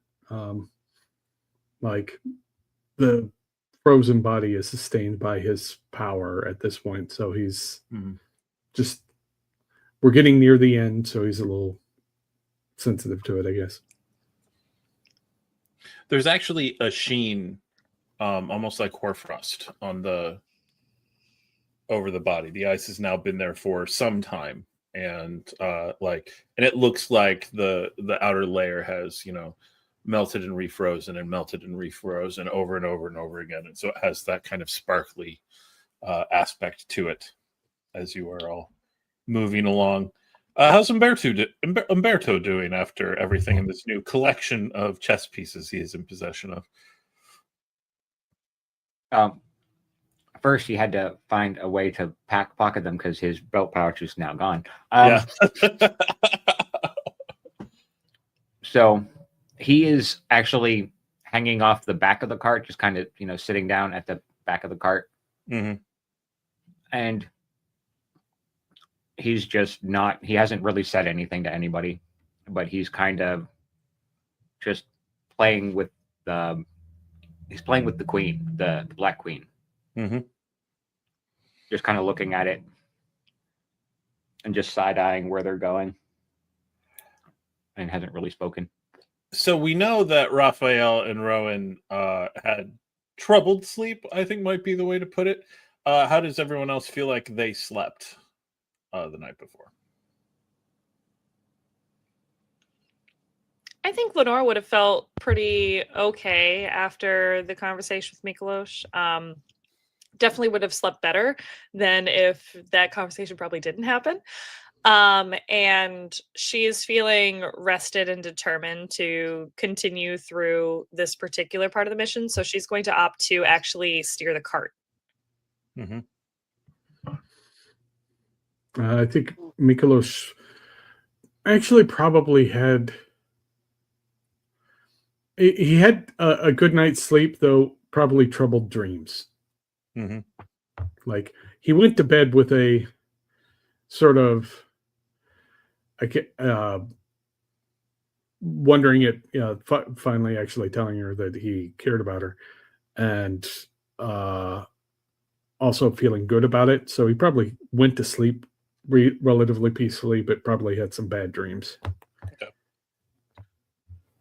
You all have moved along, and for the first few hours of the journey, there's been multiple villages along the road, plenty of trade, plenty of travel, and so nothing too out of sorts or particularly weird going on. Folks giving you all a nod. Occasionally, some people will recognize Rowan, and like do a tip of the hat. Rowan, you never recognize them back, but as a squire to a knight of Avalon and a knight of the Graal, they're people who've seen you fight in tournaments and the like, and so they're and you strike a figure, and so they're all like recognizing you, occasionally tipping the hat, clearing the road, giving you space as you're moving through. How is Rowan feeling being back in not exactly home country, but place where she was definitely where she grew up? Almost like sense of relief. Mm-hmm. She's been away for a long ass time, to a degree. So she has a sense of safety, but also worry, especially after the whole thing Raphael said. She was already kind of worried about it, and well, of course, when all the stuff first happened, and the teeth, and just a mention of things that she really does not want to come to pass.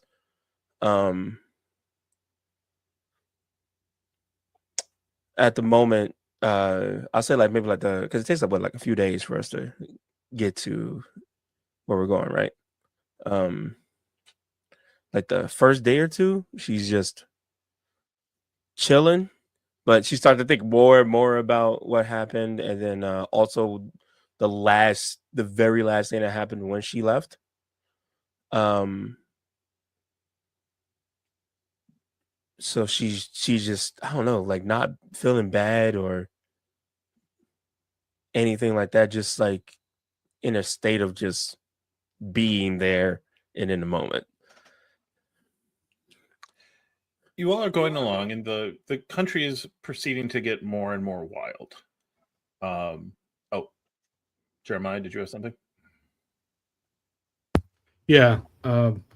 While we were away from town, between towns, he would have told everyone about Ivory, that she was a Losajas, and that you should probably not trust it if you see her again, because she has the power to make you fall in love with her. How does everyone react to that?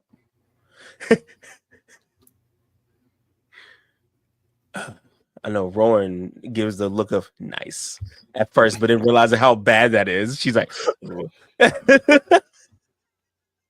that is often, I think, the reaction to the love gift from the Sandaris.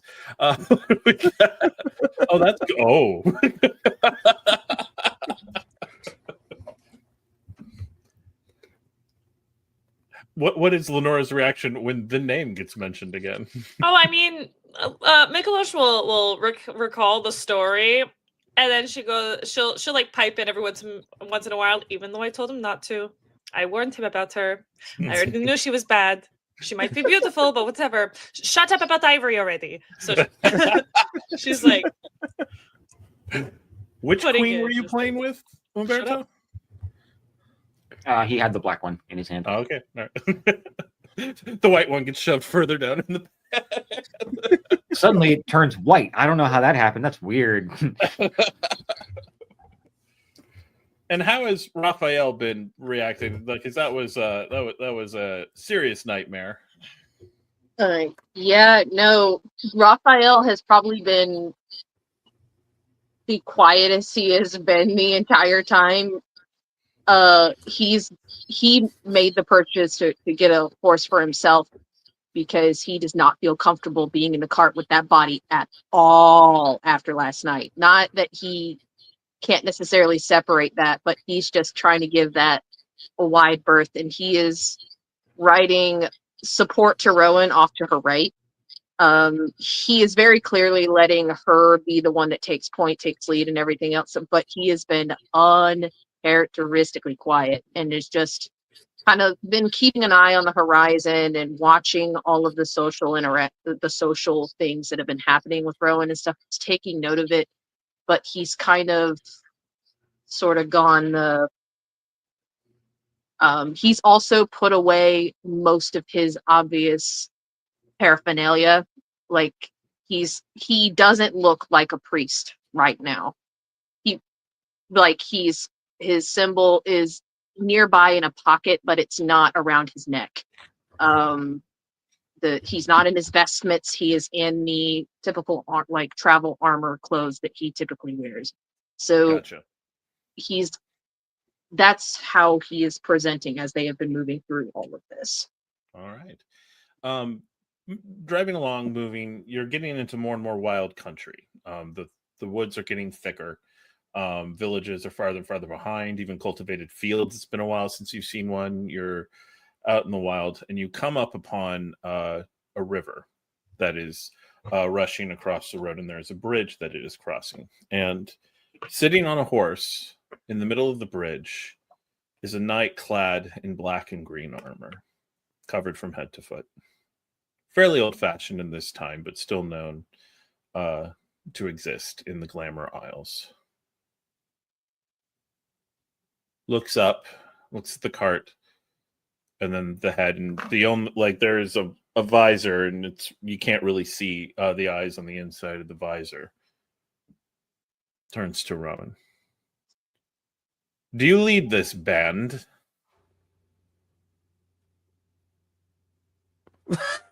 She has to look up. Who the fuck is this? And she'll go, at the moment you can say that, sure. Who are you?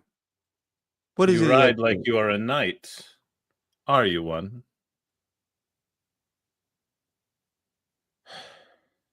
Does she get like a lot of like challengers? Like, has this happened in the past? Yeah, usually if you come to a bridge and a knight's in full armor on their horse with the lance, they're looking. There's some knights that this sort of thing is their whole deal. Rowan will like go legit. She'll go, look, man, is this a challenge or something like that?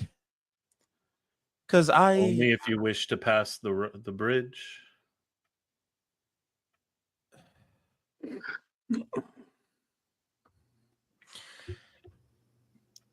Fine. She'll hop off of Persepolis. I don't know why I just stuttered so bad, but she'll hop off of Persepolis, land, and then go. And she'll do the formal. She hates doing it, but she'll do the formal bow and go, I am Roan Ibex, the squire of a knight of Avalon, and you haven't earned his name yet. Who might I be talking to? Who controls thine bridge and is kind of a dick?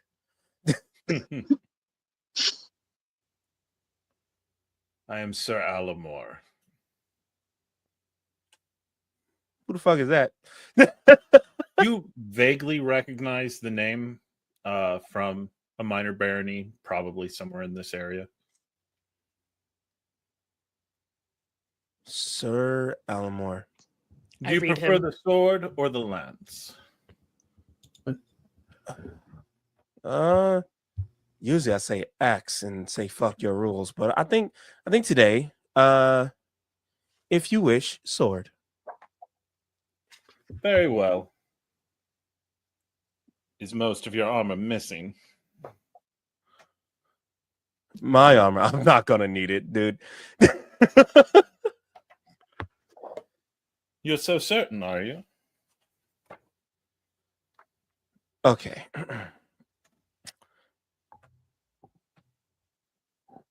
Is there a clear reason why you're doing this?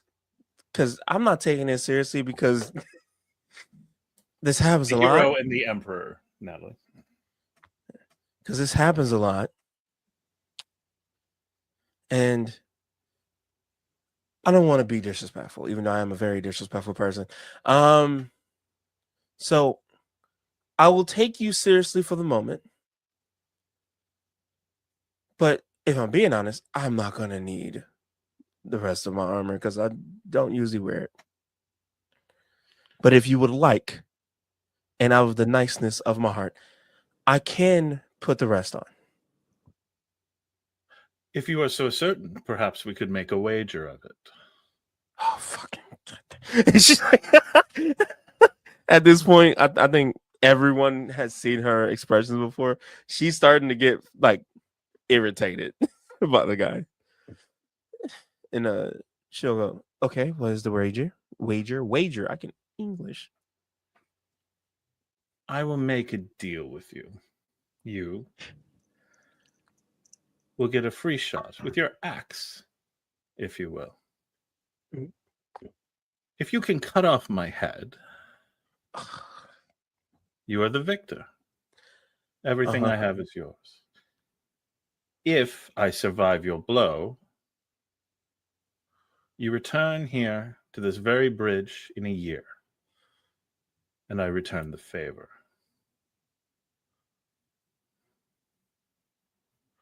I don't want to kill you, dude. So can we alter a little bit where I just, if I can, just knock you out, and then we can have a conversation later.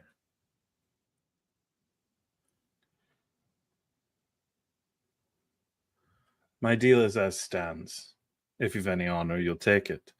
Or if you would prefer to deal with this You know, with a joust, perhaps. normally it takes and and like she's now pissed off because he just said that she had honor. Who are you talking to? So so she'll look at Raphael, who's the closest, and then she'll go.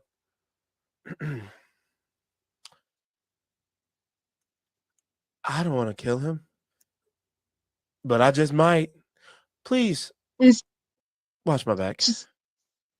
it just goes, hold on now. I don't know if this is a bad idea or not. I don't know if I should. However, I'm really tempted to use that disarming smile ability because no one has drawn weaponry yet. Fair. You're right, yeah. You using disarming smile? He just goes, because we have a job to do, and this dude's just being a pain in the ass. There's no real sense of merit to what he is doing. He's just being an ass. And so, in Raphael's mind, whether or not that's actually a thing, but we'll just offer a smile and put a hand on her shoulder and basically goes, we'll spend the hero point to activate disarming smile and just basically go, now, as invigorating as it would be to see two knights joust, because there is nothing that gets the blood going more than that. Can we please hold off until we have brought this man of honor home? I'm sure that you can have your strike at her whenever this is done, but we are on an official mission, a place of duty. So if you could stow your blade until later. That would probably be best. He gives a bow. Very well. If the man you are escorting does not have honor worthy of a proper joust or contest before they get to their final resting place, then you may by all means take him as the beggar he apparently is.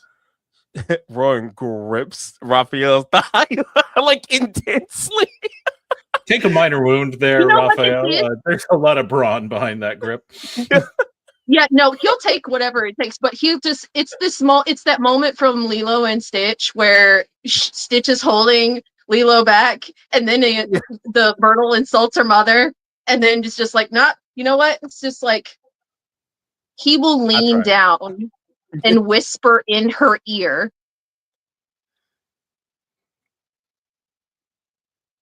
in Castilian, make him pay for that. Noted. And she'll Shall turn it to be him. the battle, or shall it be the wager? We can battle, because again, I don't want to kill you now. I just want to hurt you, kind of. Not kind of. I really want to. But I don't see no reason to kill you. So, joust. Cool. As you wish. And he goes and gets on the horse. And Persepolis, who also heard all of that, is stomping and was basically giving Roan looks like, you better fight this guy. You better beat his ass. And Roan will kind of prepare to get on Persepolis, and she'll go, Persepolis, energy 90. You hear me? Do not bite his horse. Do not stomp on its feet. We play clean.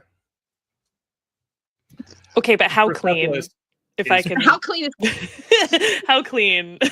And Persepolis she'll, like, is pawing the ground and snorting and prepared. And the other guy's horse also looks like a very quality animal. Has no problem as he mounts. Getting ready, and he sets up with his spear. Who will be your second, since you have so many spares? Spares. She'll just look at Mykolas. Mykolas is probably the first one she looks at. Let me live my horse girl dreams. Damn it! Unless you want, okay. Well, No, out of game, do you want it's to? No. It's fine. Okay. All right. Just cut the Leonora getting flung by. He rides back across the bridge and squares, so you all will be in the middle of the bridge when you meet. Rowan, you know you are not armored for a joust. Do you take time to get into full armor? Do you even have full armor, or are you just in your adventuring gear and that's all you got? She always carry a car. Like, she always had a car with her. So because of sometimes you need extra stuff from Monster Hunter. So she does have the actual full set that was granted to her by Sir Brian. Mm-hmm. So I think this is the first time everyone will see her put all of it on. Mm-hmm. And if it makes her look even more of a intimidating figure. And you're gonna need some help. Has anyone here had any experience putting someone in full plate? Yeah, so I imagine that Mykolas okay, probably I does. understand the other two, but Umberto. actually, jousting is pretty big in Vidachi too. So Oh, it is IRL. yeah. IRL. Oh, that's cool. Well, I mean, I helped somebody get into full plate once in real life, actually. Yeah, I so have you all experience are taking getting people out of Rowan all plate. good to go, and the other guy's waiting patiently.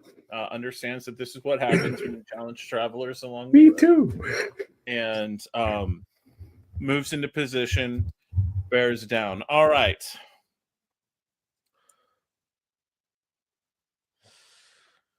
Go ahead and give me, you are going to give me 2 rolls. Okay. First, you are going to give me your,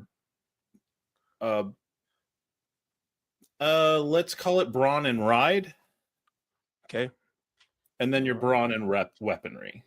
So the ride is how well you are holding on to Persepolis, and weaponry is how good you are at hitting him with the spear. And we are back to 10s. Dan, I would like to spend a hero point to give to Rowan, please. Go right ahead. 3 extra dice for you. Oh, that's a lot of die. Hold on. Can more than one person do that? Only one per risk. Okay. You're all She'll over need it later. Jeremiah freaking the heck out at the wager. We're about to unleash. The boy in me who hyperfixated on Arthurian legends for a long time. Yes, I had a problem with that wager.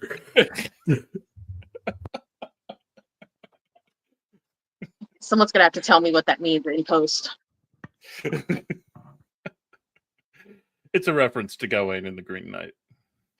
Like, Oh, arguably hey, the Arthurian again. legend. I went Greek and ancient Egypt. I did not go Arthurian legend, so I'm just gonna need the debrief afterward. It doesn't end well for the guy who knocks off the other person's head. Got it. Yeah. I got 4 for the Brawn and Ride. And now 4 for Brawn and Ride. Does the hero point ask for the second roll too, or no? You can put him to whatever one you want.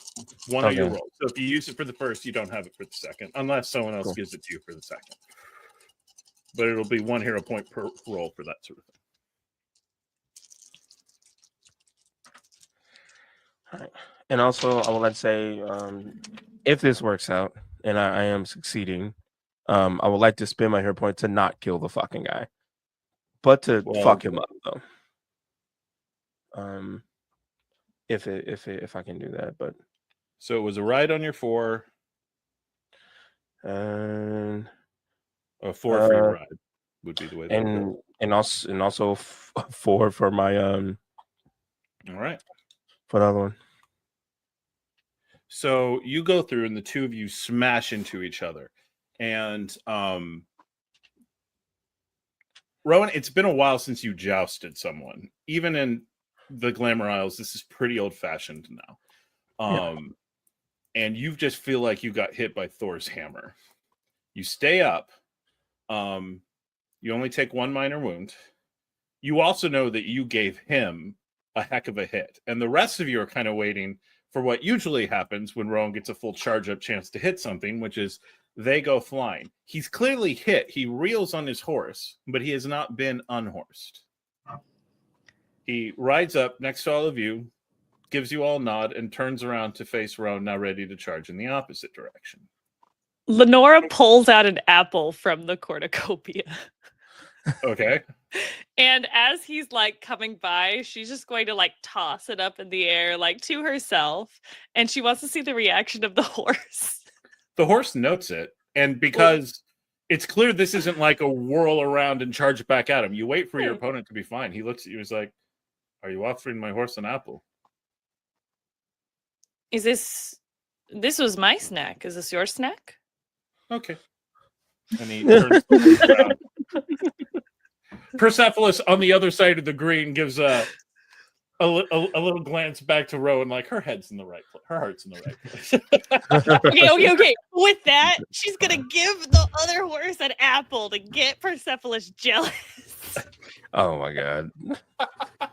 Oh wow. Someone's gonna fucking kill this guy. Not Rowan, Persepolis. Curb stomp that All man right. to death. Same rolls. Same rolls. What- Okay. Oh, go ahead. Yeah. While he's prepping for his second run, Mykolas is, because he's the second, he's going to be right there. Mhm. He's going to give him some advice about, knock it aside before you swing back, or he's basically giving him strategy to see if he can help him. At this point, the knight, the green and black one, is the one by you, because Rowan started by you and then they charged. So now they're coming back. Yeah, at Rowan's each on the other other side. way. She's over there. Okay. Never But mind. no look to engage you. This guy's an asshole, but he is honoring the traditions of the fight. You all are. He has no beef with any of you until someone starts one. Okay. To the point he legitimately like, oh, you're gonna feed my horse? That's nice of you. Like, and so when you do, he fully accepts it. The horse chomps it down. Persepolis does notice, and there's a little bit of a snort from the nostrils. Uh-oh. Okay. All right, you got your rolls? I got the first set here. That's 3 on the first. Okay. Math hurts me. That was such a weird roll. I got so many ones, but I also rolled a 10. I don't know. But I also rolled 9s. What the fuck is happening right now? Okay. That is 3 raises with 1 leftover. Okay, so 3 raises and again, the two of you smash into each other. The two of you smash. As the two of you crash into each other, I'm spending a villain point. And this time you're going to take 2 minor wounds as the two of you pass, Roan, because this is another big hit. He is also taking another hit, and you can see him kind of gripping his chest a little bit as he rounds on the other side and sets up again. To this point, in the way this is traditionally going, it's usually first fall, or if someone runs out of spears. Neither of your spears have burst yet, because neither of you have failed to get even 1 raise on your... So this time, can I give him advice and maybe see if I can point out like some weaknesses in the other guy's technique or something? You looking for a risk to get a boost, or are you just giving him? Is that? Yeah, I'll take a risk to give him a boost. Okay. Technically, the way that always happens here is you give the hero point. But okay, go ahead and so give me your wits and warfare as you are trying to get a feel for how this fight is going down. I will say you'll need a pretty impressive roll because Rowan will have more experience here than you. You're a soldier. This is a little showy for what Mykolas did in the army. Yeah, although he did attend the war college, so he does have some knowledge on this point. Natalie, you got a question you're offering? I'm gonna hold this balloon until Mykolas is finished with his advice. Gotcha. Okay, and I will use that as a one that I have 3 in, so I'm going to re-roll 1. All right, that's not bad. That is not a bad roll. So 10. Another 10. 3. 4. I got 4. Okay, on 4. Mykolas is kind of helping you, and Rowan giving you some things that you hadn't really been thinking of, particularly because your traveling armor is not as robust as this armor that he has so close to home. And I will basically give you your flare die back for this roll. Okay. Leonora is going to go up to Rowan, obviously with apple in hand to feed Persepolis. And as she's doing so, she's going to say, so what are the consequences if someone were to, I don't know, intervene in any sort of magical way? I might have to kill him. Well, I just mean in your defense. So like if I don't know, if I pulled him a little bit, just a little bit. Would that be dishonorable on you, or would I might have to kill him? Damn. That's very dishonorable. Yes. Yeah, Rowan, like, and doing it like he's brought Bryant's art honor into this. Yeah. Shit. Okay, carry on. Don't die. Oh, Persepolis, you're so sweet, and she'll just give him a pat. That's the most Persepolis like nosing in, like. And also towards the cornucopia. You got any more of those apples in there? Like afterwards, lady. Yeah. We can still give Rowan hero points, right? Absolutely. Okay, so Umberto's gonna hop off the cart and go over. You're doing a great job. I just want to paint you up, but maybe think of it this way. We really need to get across this bridge. And you need to get us there. And he'll just kind of like lean up and tap her just gently. And I'm going to spend a hero point and give her camaraderie. So you get 4 extra dice. Shit. Ooh. Oh, this roll is a lot now. Okay. I will same rolls. Same rolls. I have to use 2 hands. Fuck. All right. This is the best I've had a villain roll for me. Oh, oh, that roll is disgustingly good. I don't think I've ever got this many before. Hold on. Ron, quick checkup. Have you reached a dramatic yet with the wounds? I have. Yeah. On that So last I've- one? Yeah, I did. Yeah. So I've also been All right. rolling with an extra die because I'm hurt. So that last one really rocked you. At your next dramatic wound, you're pretty sure you're going to go down. Okay. Or, lose the fight anyway, right? Lose the joust. Same. Yeah. Okay. Damn, now I gotta go back to math again. Okay. Missed on my flu, bro.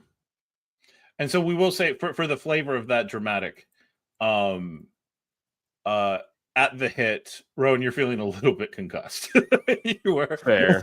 You got your bell rung on that last hit. This guy is good and is strong. That is disgusting. I got 6. 6. Yeah. Dang. So that's going to be a heck of a hit and an edit. So give me an edit that you want in the scene. She wants this to be over with. I think when she was learning, jousting was the one thing she fucking hated doing. Because she couldn't jump or flip or do anything that she really wanted to do. And also just because she's been on horses for a good amount of her life. And she can do weird shit with a horse. And this is also me trying to fish for a hero point. She is going to uncommonly kind of ride Persepolis like how you would on a very fast motorcycle, get low but still honor the joust and sit up when needed be, but just something very uncommon to throw him off. Okay. All right, so the edits are more edit the scene around you, but okay, so you're changing up your stance. And actually, as you are moving, you remember this being the style that Bryant himself preferred. Being big, he would make himself small in the charge and get someone to dial in and then kind of come up to his full size coming out for the hit, just for the psychological effect. The two of you crash into each other. He rolled 4 10s out of the dice that he rolled on this. And so you are going to take another 4 minor wounds. Are you at your second dramatic? Yeah. You are? Yeah. Both of you crash to the ground off of your horses. Fuck the lances shattering as the two of you collapse. The horses, immediately recognizing that their riders have fallen, come down. And it is a hit. And you are in the middle, so you fall on the wood of the bridge as you both kind of crash into it. And he slowly pushes himself up.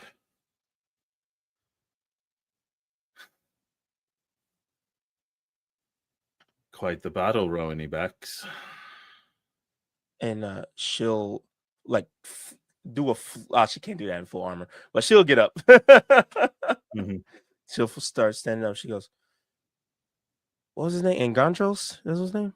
Alamor. I don't know where the fuck I heard Engandros from.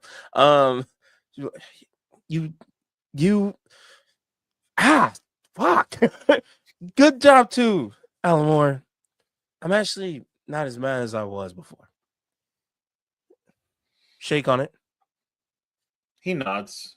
walks over, offers his gauntleted hand, and takes the shake. I know your friends don't understand. Wait, I know your friends don't understand, but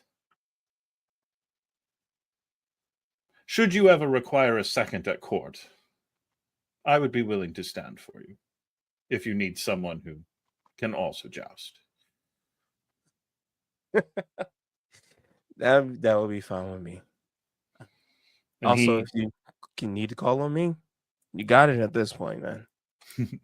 he gives as much of a bow as you can give in full plate and with several new quickly growing bruises. And turns, looks to you all. You carry an honor I don't know that foreigners can entirely understand, but you carry it well. And he gives you all a bow, gets on his horse, and rides in the direction you all had come from. She waits, and as soon as he is fully out of earshot, fuck! Just she's gonna like rip off the armor piece, and there's just like this fucking gnarly bruise. She's like, oh, fuck! God, I hate that. I hate Raphael it so much. is off the horse and closing the gap between himself and Rowan faster than he probably should, and is just going to immediately sort of look her over and just like, and is going to offer his first aid if nothing else, because I don't have the hero point to give to do So no to do effect the of the death spiral, but you offer some comfort as you are yeah, touching up the essentially. various wounds, and you all are able to get back on the wagon, and you're getting deeper and deeper into the woods, and the woods are starting to look weird, like the trees are looking ominous. Weird branches seem to fall in front of your path. Just to keep mixing things up a little bit, everyone give me finesse and athletics as you are walking along this path.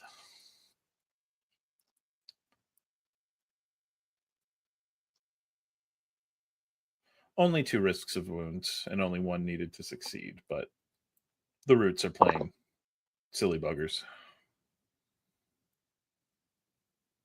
I only got 1 to begin with. So yay. 1, 2. All right, so if with 4 raises. 4, 3. So Leonora is totally fine. Raphael is going to take 2 minors. Anyone let me know if that gets you to dramatic. What was yours, Mykolas? 2. All right, you take 1 minor. And with force, Roan and Umberto, you have averted all damage and can edit the scene. 1 small edit to your surroundings. Less roots. Let the path of less roots. All right, you managed to come out of this particularly brambly bit as you move deeper into the woods. And Umberto, an edit for you? He's just, as they're going through, he's just hacking his way through just to clear out anything that might be too close. Mm-hmm. You all come to a crossroads. Roan knows you're not interested in the side paths at all. This road's can take you all the way to Sidhegaard. But and at that crossroads, there's a tiny hut. Pretty rough tumble. The roof thatched primarily with moss and branches, and a fire burning in front of it. There's an old man tending the fire, and it looks like cooking a little bit of meat over it.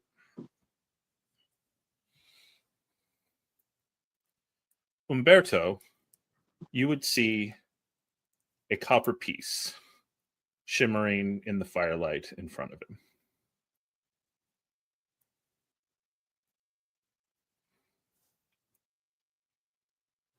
You are muted.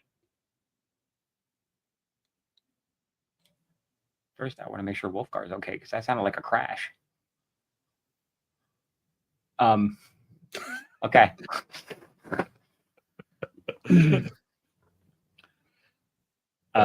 When he catches that, he will immediately like target lock on it and then go up to it and just kind of pick it up and look at it, kind of like turn it over in his hand. It is sitting in forest mud, and yet it's totally clean and sparkly.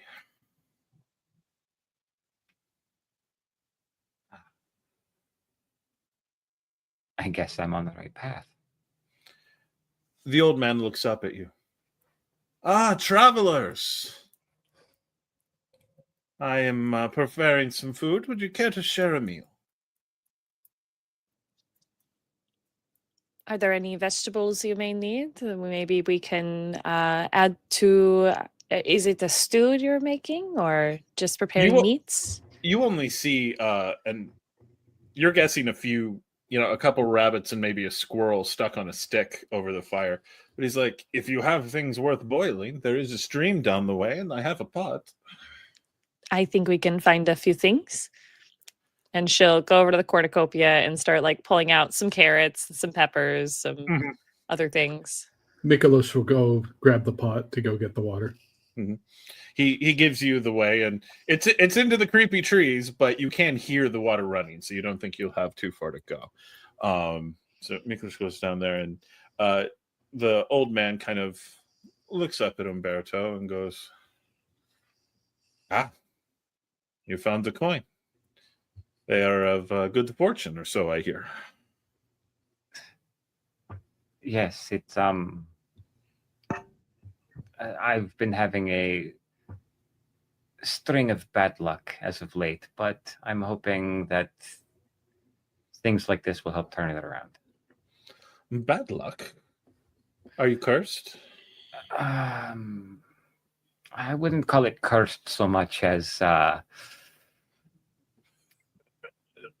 the storm clouds seem to follow me wherever I go. Ah, one of those. Mykolas, around this time, you get down to the stream, and it's pretty easy to just scoop in some water. Okay. He's quick about it. He's been in camps before. Mm-hmm. Come back up, you get things set over. It's like, the storm clouds traveling overhead. We can get those. It's been a lovely day outside of the woods, I suppose. And he looks up at the canopy. There's a bit of sunlight still peeping through the leaves. Yes, it's always good to have a way to light your path, but I worry that my path is darkening. Do you know where your path ends? What you are traveling towards? Some would say I'm beside myself on that answer. He seems to think about that and gives a bit of a nod. It can be difficult to be of two minds about such things, but good companions can always help. I see you travel with a knight. She's very persuasive. Is she your lady? No. She's spoken for. I made sure of that. Rowan, you know from the way he said it, he was referring to lady as in lord, as in the one in charge. Was he one of your servants? And he's looking very confused. Yeah, Rowan will just kind of elbow Umberto and go, "He's asking if you serve me, idiot." I'm aware. I was saying no. That's not what it sounded. My bad. I am not in your service. I'm in service of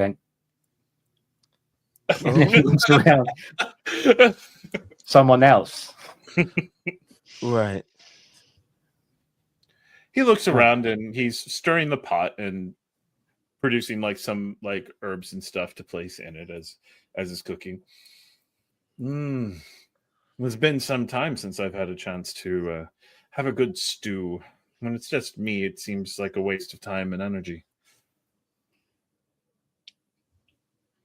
Well, a stew is a great way to bring together communities. So if you're looking for company, it is the best food to give. He's as he stirs away, and he's talking in a way that's kind of hard to focus on. Like he's jabbering the whole time he's cooking the meal, but it's almost small talk. Like every time you think you've got a grip on what the subject matter is, it's on to something else, and you're like, and sometimes you're like, am I going crazy? It's like, you know, when you run into like a great aunt who has talked to you for an hour straight and you're not sure you can nail down any one specific subject the conversation has had that whole time. I think after like the third subject has come up, Leonora definitely reads this guy. The wheel and the wheel. Lovely.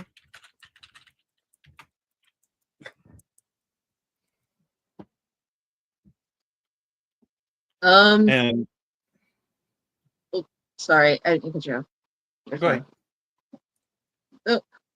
Raphael's just quietly watching all of this and is trying to figure this guy out. Like, mostly because he has never really.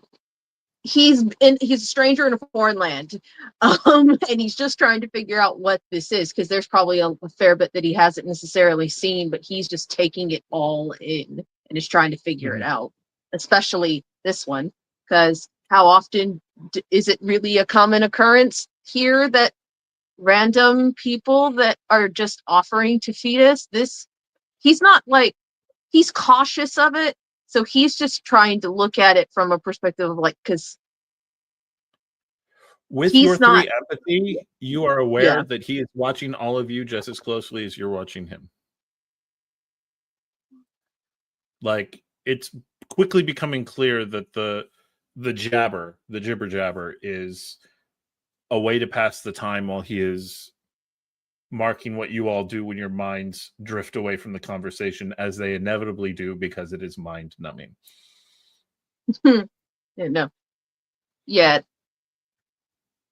Raphael, I'd like to think that Raphael is the proverbial canary in a coal mine sort of scenario. That is what his role is going to be, through like the proverbial canary in the coal mine, trying to keep an eye on making sure that they are protected, much like a shepherd watches his flock. Okay. Is Raphael starting to think of this group as his congregation? Not necessarily in the strictest, like, I rule over them sort of way. He sees these people as people to protect, people to shepherd, to take care of. Like, he cares about their well-being. Okay, so the difference between the hero point or not is that sense of the proprietary nature that a priest might have towards their congregation. If this group isn't that yet, then no hero point for that particular court. If they are, and he's starting to think of them that way, then hero point. Yeah, I think, I don't know if he's in a spot to receive that right now, because, or actually, no, hold on. He might be, because that nightmare really kicked things into a certain perspective for him. All right. Then you can take your hero point. Yay. As he's talking, looking around all this, it's like, now you all are on quite a quest, aren't you?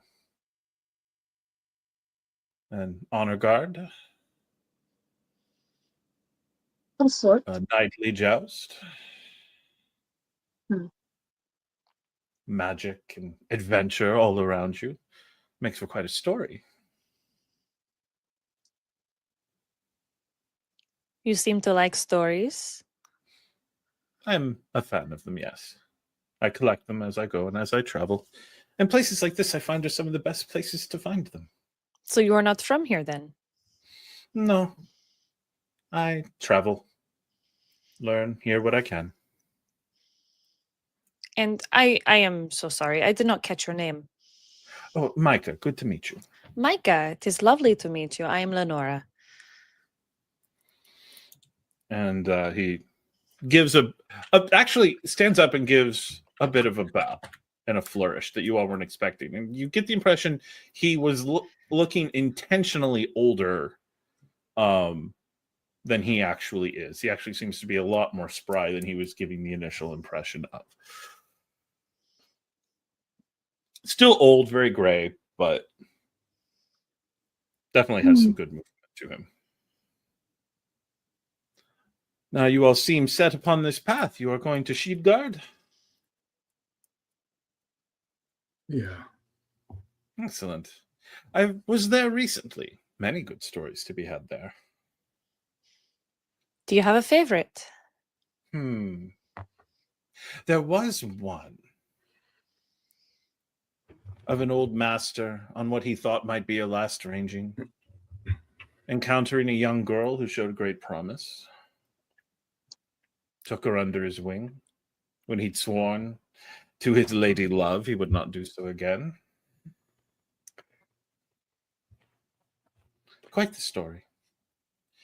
The tales around the young lady were a little bit played for humor, generally. She had a habit of often losing her head.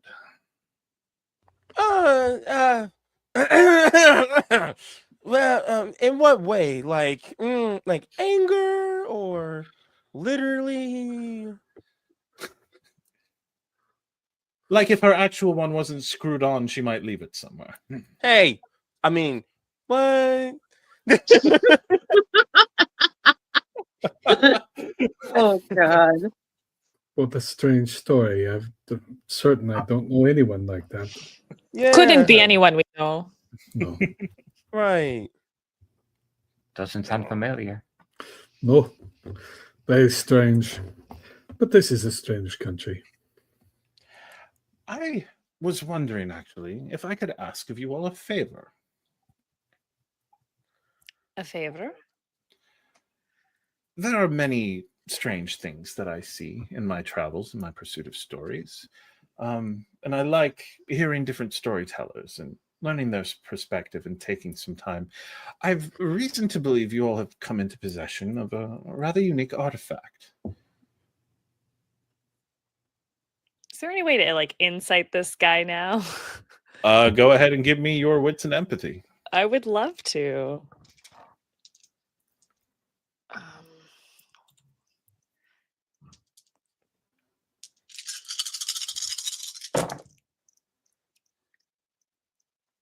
Okay, that's 3. He seems to be shooting you straight, though again, his way of talking can be a little odd and off, and he's definitely like you all have his way of talking and engaging you all has left you occasionally filling in blanks, like just kind of keep up with the conversation. And so maybe some of that he could have gleaned from that, but like unless he poked around in your cabin, now would he know you're an honor guard? He seems to know more than you would originally, that makes sense for him to know. Mm-hmm. But he has full arcana. He's actively participating. Does not, it seems as real as you think he could be, but y'all have seen a lot of weird stuff, so. You, sir, bring a lot of assumptions to strangers in the woods. Not at all. You all carry your stories on your faces in general. Not all of the details, not the things you would wish to keep hidden, but there's plenty more to be found. I suppose. So, But to know of a particular artifact that is truly something. I have, in my travels, had the opportunity to sit at the feet of many teachers. In my travels in the Crescent Empire, for instance, I found some who were quite knowledgeable of the second of the Vaticine prophets. And some of the little tricks and things that they were able to offer to me has given me an ability to sense miracles when they're nearby. I do confess that I am fully aware of most of your gifts, but they are yours. I am not one who judges a magic user or those who travel with them. I, as I have admitted, have several tricks of my own. But there's one miracle in particular that you all seem to have with you. A painting or perhaps a book, some form of art set permanent, writing or painting, one or the other. Would you know of which I speak? Lenora, being very honest, I cannot say that I know of a book or a painting. Oh yeah. Because Yes. no one else knows that the painting was brought along. Correct. No and one Lenora knows. never went into the painting. No one knows except for Rowan. Well, real Lenora's being quick, very because you honest all have right been now. traveling a lot of way and there's been a lot of back and forth. How likely is the painting? Like, Lenore doesn't know about the painting. Like, No. that part of the story probably didn't get shared. But, okay, we'll go from there. You can decide on your own if your character ever became aware of it. Or the role that it played. The only ones we know for sure who know about it are Rowan and Raphael. Yeah. At least at the moment. You don't, do you? Curious. And he looks around, looks at Mykolas. Do you know of which I speak? Art? I'm a soldier. I don't know much of art or No. tomes. I've often found that few people can appreciate beauty so much of those who've spent a day knowing it might be their last. Don't undersell yourself. Your study may be in the way of weapons, but you can appreciate the finer things when they're around you better than those who never fought could. But if I accept your answer as such, and he turns to Umberto, and you, good sir, do you know what I'm talking about? If It would we be very did, old. if we did have in our possession something of which you speak, what does it concern you? I don't mean disrespectfully. I just mean why do you seek it? Not to take possession, merely to experience. If it is a tome to read, if it is a painting to see, it has a magic of a sort to it, one that I would like to inspect. Merely, and again, not to take from your possession. I imagine it's there for good reason.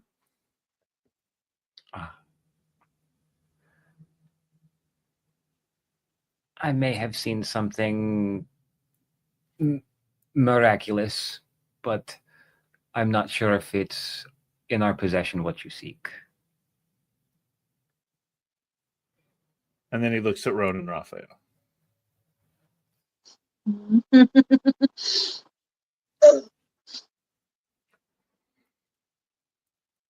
You are a faithful person, yes? Looking to Raphael. I am. You're traveling with some significantly powerful people. Clearly, this does not shake your faith. You do not carry that sort of guilt upon you. Plenty of guilt, don't get me wrong, but not that variety. You're not a hypocrite. Is this something you have found in your collections? What was that again? I'm sorry. Is this artifact something that you have come about in your collections and search for miracles? And Raphael knows exactly what he's talking about. That painting is in the back of the fucking cart right now. He knows exactly where it is. Just sits with it and go and like really wants to look at him as if to take a measure of the man before mentioning that he knows anything about this. He wants to take a measure of him. Go ahead and give me your wits and empathy. Okay. I get a flair for this one because I haven't rolled that. Come on.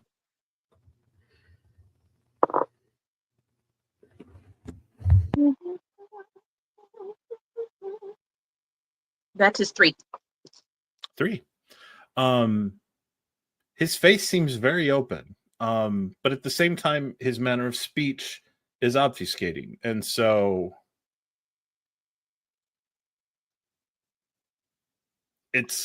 he's clearly capable of hiding, but nothing that you are seeing in him now makes you think that he's doing so in this moment. He will says, I am aware of what you speak. I have seen it. I have experienced it. Truly miraculous for you to then keep it, for all the risk it would pose to you. And I do not judge. I admire your courage.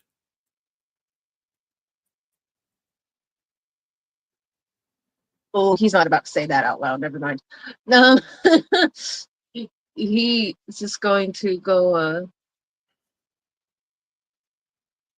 Will get up and walk over to the cart and reach in the back of it and pull the painting out. It's covered, obviously.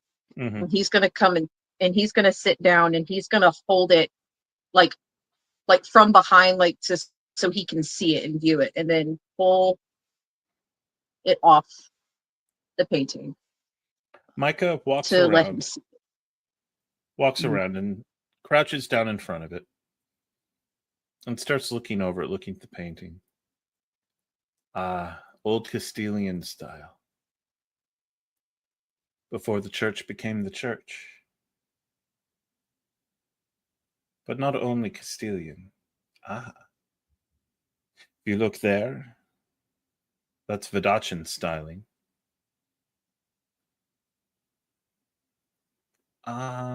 Yes. And a little bit of Montagnan as well. And the paint mixing.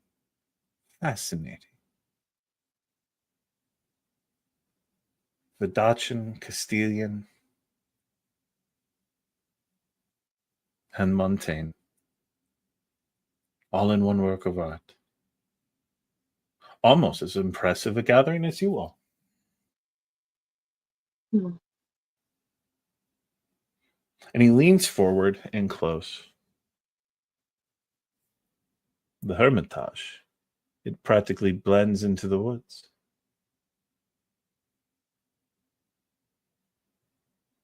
Look how lifelike they are. You can almost see the leaves moving in the trees.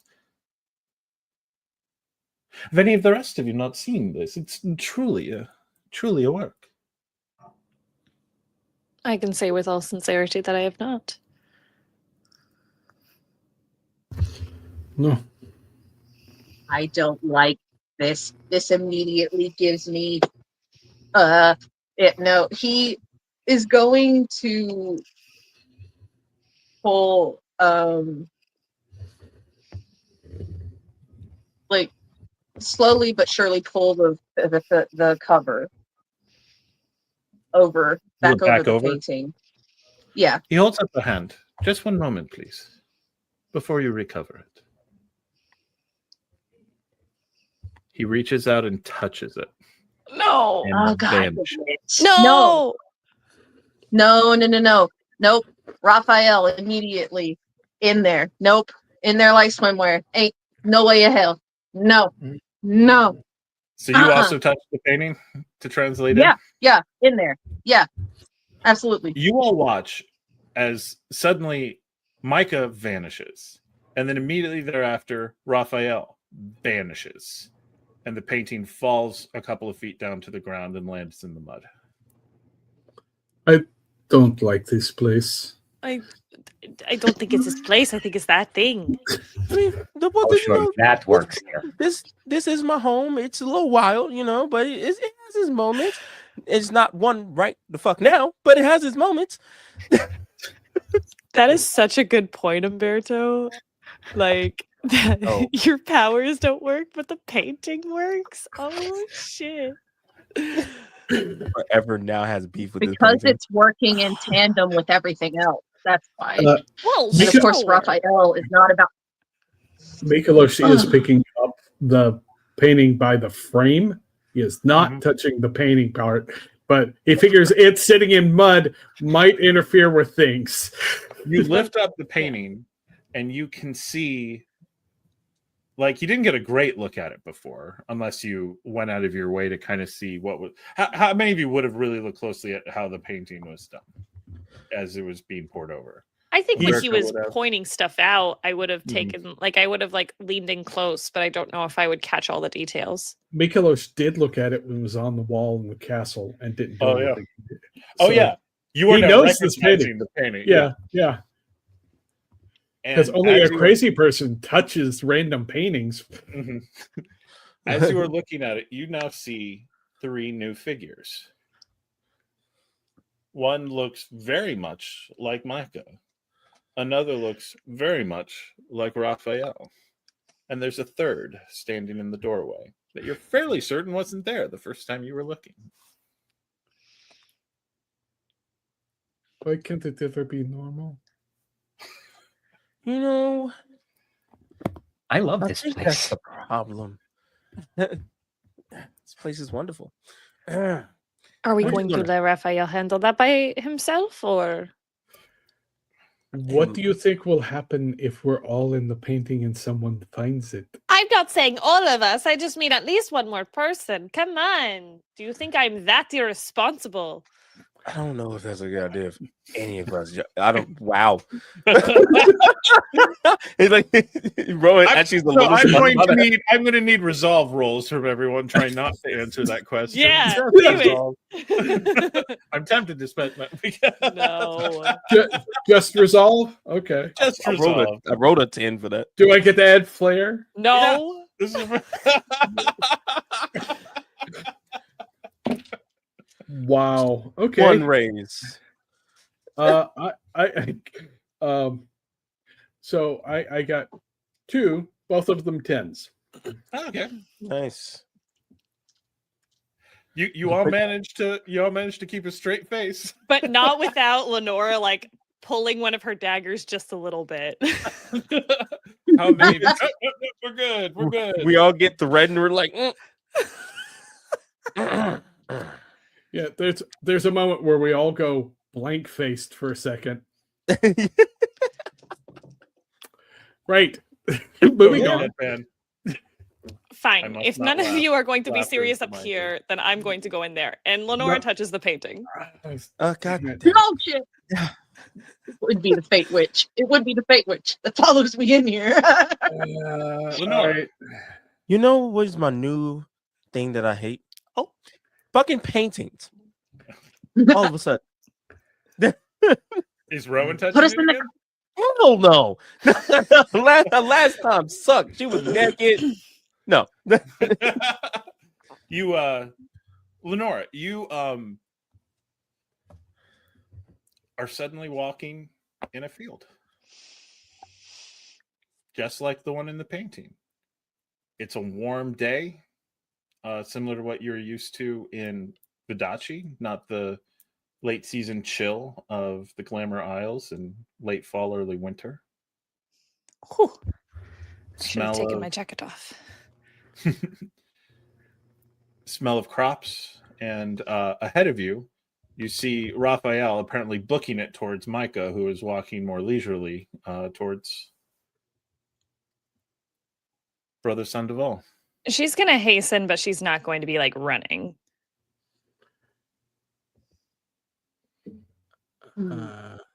Raphael is trying to get ahead and get to Brother Sandoval before Micah does. He's not necessarily trying to stop Micah. He is just trying to get to Brother Sandoval so he can take up a defensive, protective position because he does not trust that man. It's everything about it sets him on edge. He doesn't like it. He's just, nope, I'm not letting you come up in here and try your shit. Nope. Rico looks at you a little bit oddly. Brother Raphael, you have returned. See, And- we You've brought Company. 2 new folks. one I know, one I am only just acquainted with, who is incredibly nosy and has a powerful need to collect stories. And I guess he is seeing fit to experience all this Rico laughs out loud at that. And it's like, of all the people to worry about nosiness, Brother Raphael. I am well aware of how ironic it is coming from me, of all people who can't leave well enough alone. However, I did not feel comfortable letting him loose in here without coming. He turns stand. to Micah, who gives him a bow, and then kind of turns around and gestures to Leonora. It's like, I feel like a friend should introduce a friend first. Micah, is it? This is Brother Sandoval. Brother Sandoval, this is Micah. Micah Matthias Bartholomew, as it happens, gives a bow, and Rico gives a bow back. But actually, I was referring to your friend, your actual traveling companion. I will admit that though they make quite the group, and I don't know if the others will be coming, I am a stranger who did get nosy in order to gain access to this painting. That is Leonora. Rico gives a bow. She does whatever like she knows the name Rico Sandoval. But she does whatever kind of like the sort of she knows Rico Sandoval, but again, this is sort of like someone walking up and saying, "Hi, I'm the Apostle Paul." Like it's yeah, no, she is kind of locking eyes and she almost like crumbles to the ground, but she just goes into a very low bow and like bows her head and starts like saying a prayer in Vidachin. Rico moves forward quickly, crouches before you and takes your hands in his. And he stands you up. That is not for me. That is not my role. Your honoring is appreciated, but not required. Of course, I'm sorry, I don't know what came over me. It is all of the religious nonsense. It's fine. I chose to leave the throne, though. I do not wish to have one with a cross upon it. It is still a pleasure. And she'll like take his hand and like kiss it. He returns the gesture and then is like, all this time traveling with Raphael. And he has not once said anything about you. And then she's going to just kind of like see through her teeth as she stares at Raphael. He takes some time. He leads you all into the Hermitage and gets you all some tea. It is oddly flat tasting.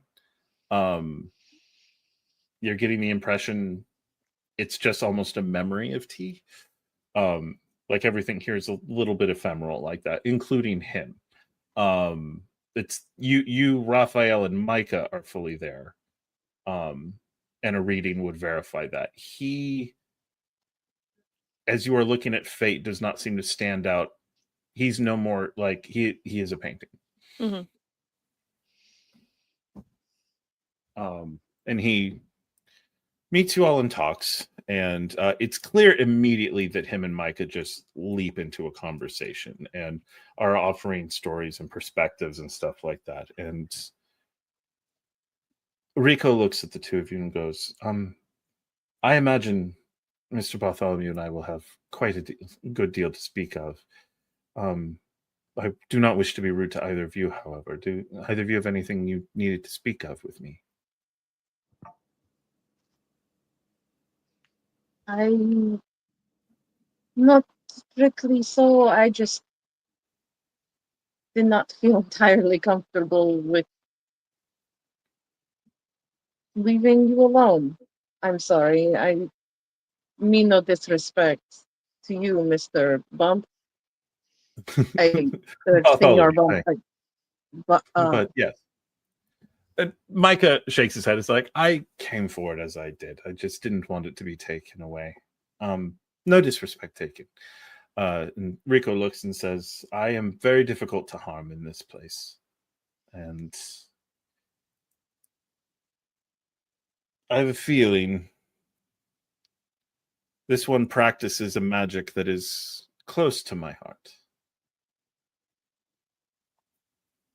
If I may ask, how do you mean?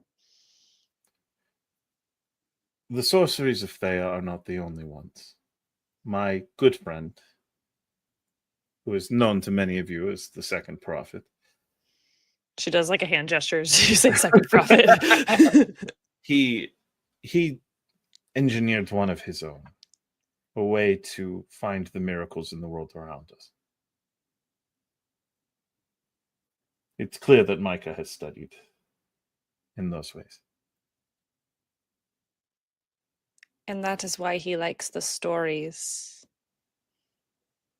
Stories are everything, Micah says. They're what matters. People waste their time on secrets, when stories will tell you who a person really is. And every story you hear is a piece of a miracle that you hope to find.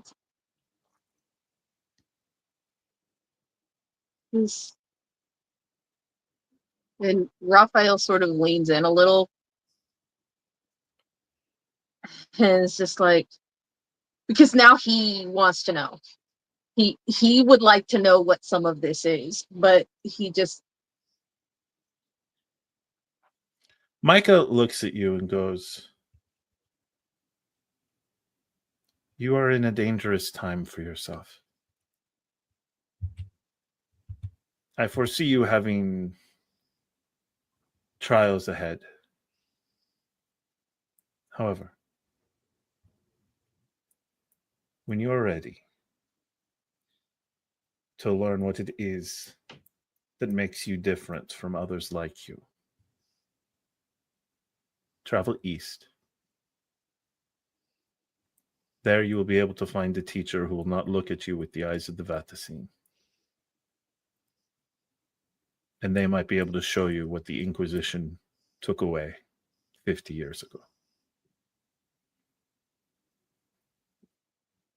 That sort of takes the breath out of him as that just solidly hits, because this is the answers that he's been trying to figure out, why he heals the way he does, why his ability to manifest the power in his hands, the everything that comes with that, all of this. And so he just holds on to that and then goes, I'll be seeing you again. I will be sure to let you all know when I leave the painting. Please do. And we'll just go. I'll have a heck of a story for you next we meet. Cannot wait. And he bows bows to Micah, gives a deeper bow to Rico, and who looks visibly irritated by it. Well, tough. And he will sort of offer Leonora his arm as they sort of walk their way out, if she'll take it. She will initially take it, but once they start to cross the threshold of the door, she's going to turn back and she's going to address Micah. Mm-hmm. And she's going to say,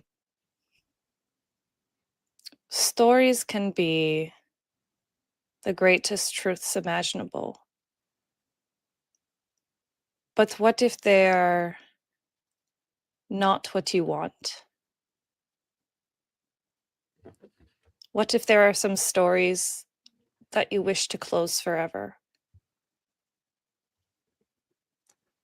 Unfortunately, my dear, the end is the greatest fiction of them all. No story ever ends. you merely close one chapter.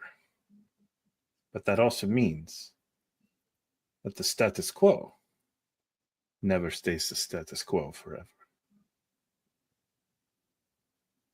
You don't change a story by ending it. You change it by continuing to tell it.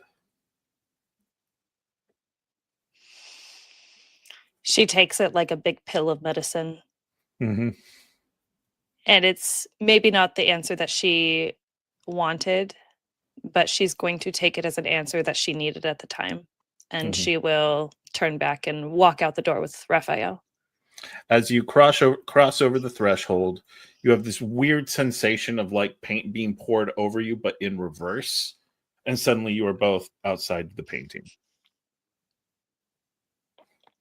He Looking catches Lenora. Looking at a very confused Mykolas and Umberto and a slightly less confused but nonetheless agitated Rowan. Are you all right? Like as soon as he come out of the painting, Raphael gets a look from Rowan. Just Are you all right? Yeah. Raphael take a second to brace himself, and as if he is waiting for the proverbial or literal slap that he's about to get from Rowan. And all he gets is the glare of disappointment, and that's even worse. So he just kind of stands there and sort of hangs his head a bit. we agreed that you wouldn't do that again. Real quick, we're going to focus onto how Leonora is processing. Yeah. Lenora comes out. Mykolas says, "Are you okay?"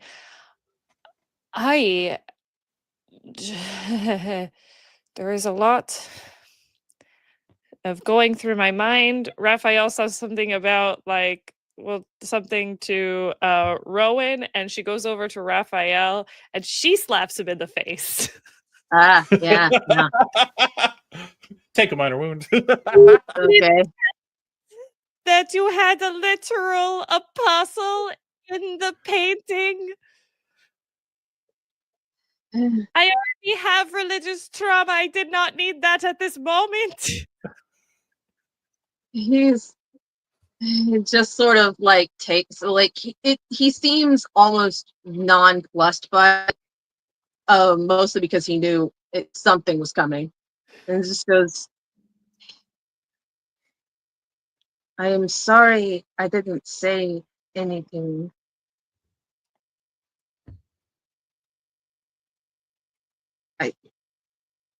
Truth be told, he's not.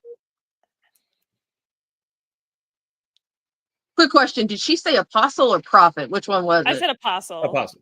Okay, I was freaking out. I was like, okay, cool. No, it's just like this.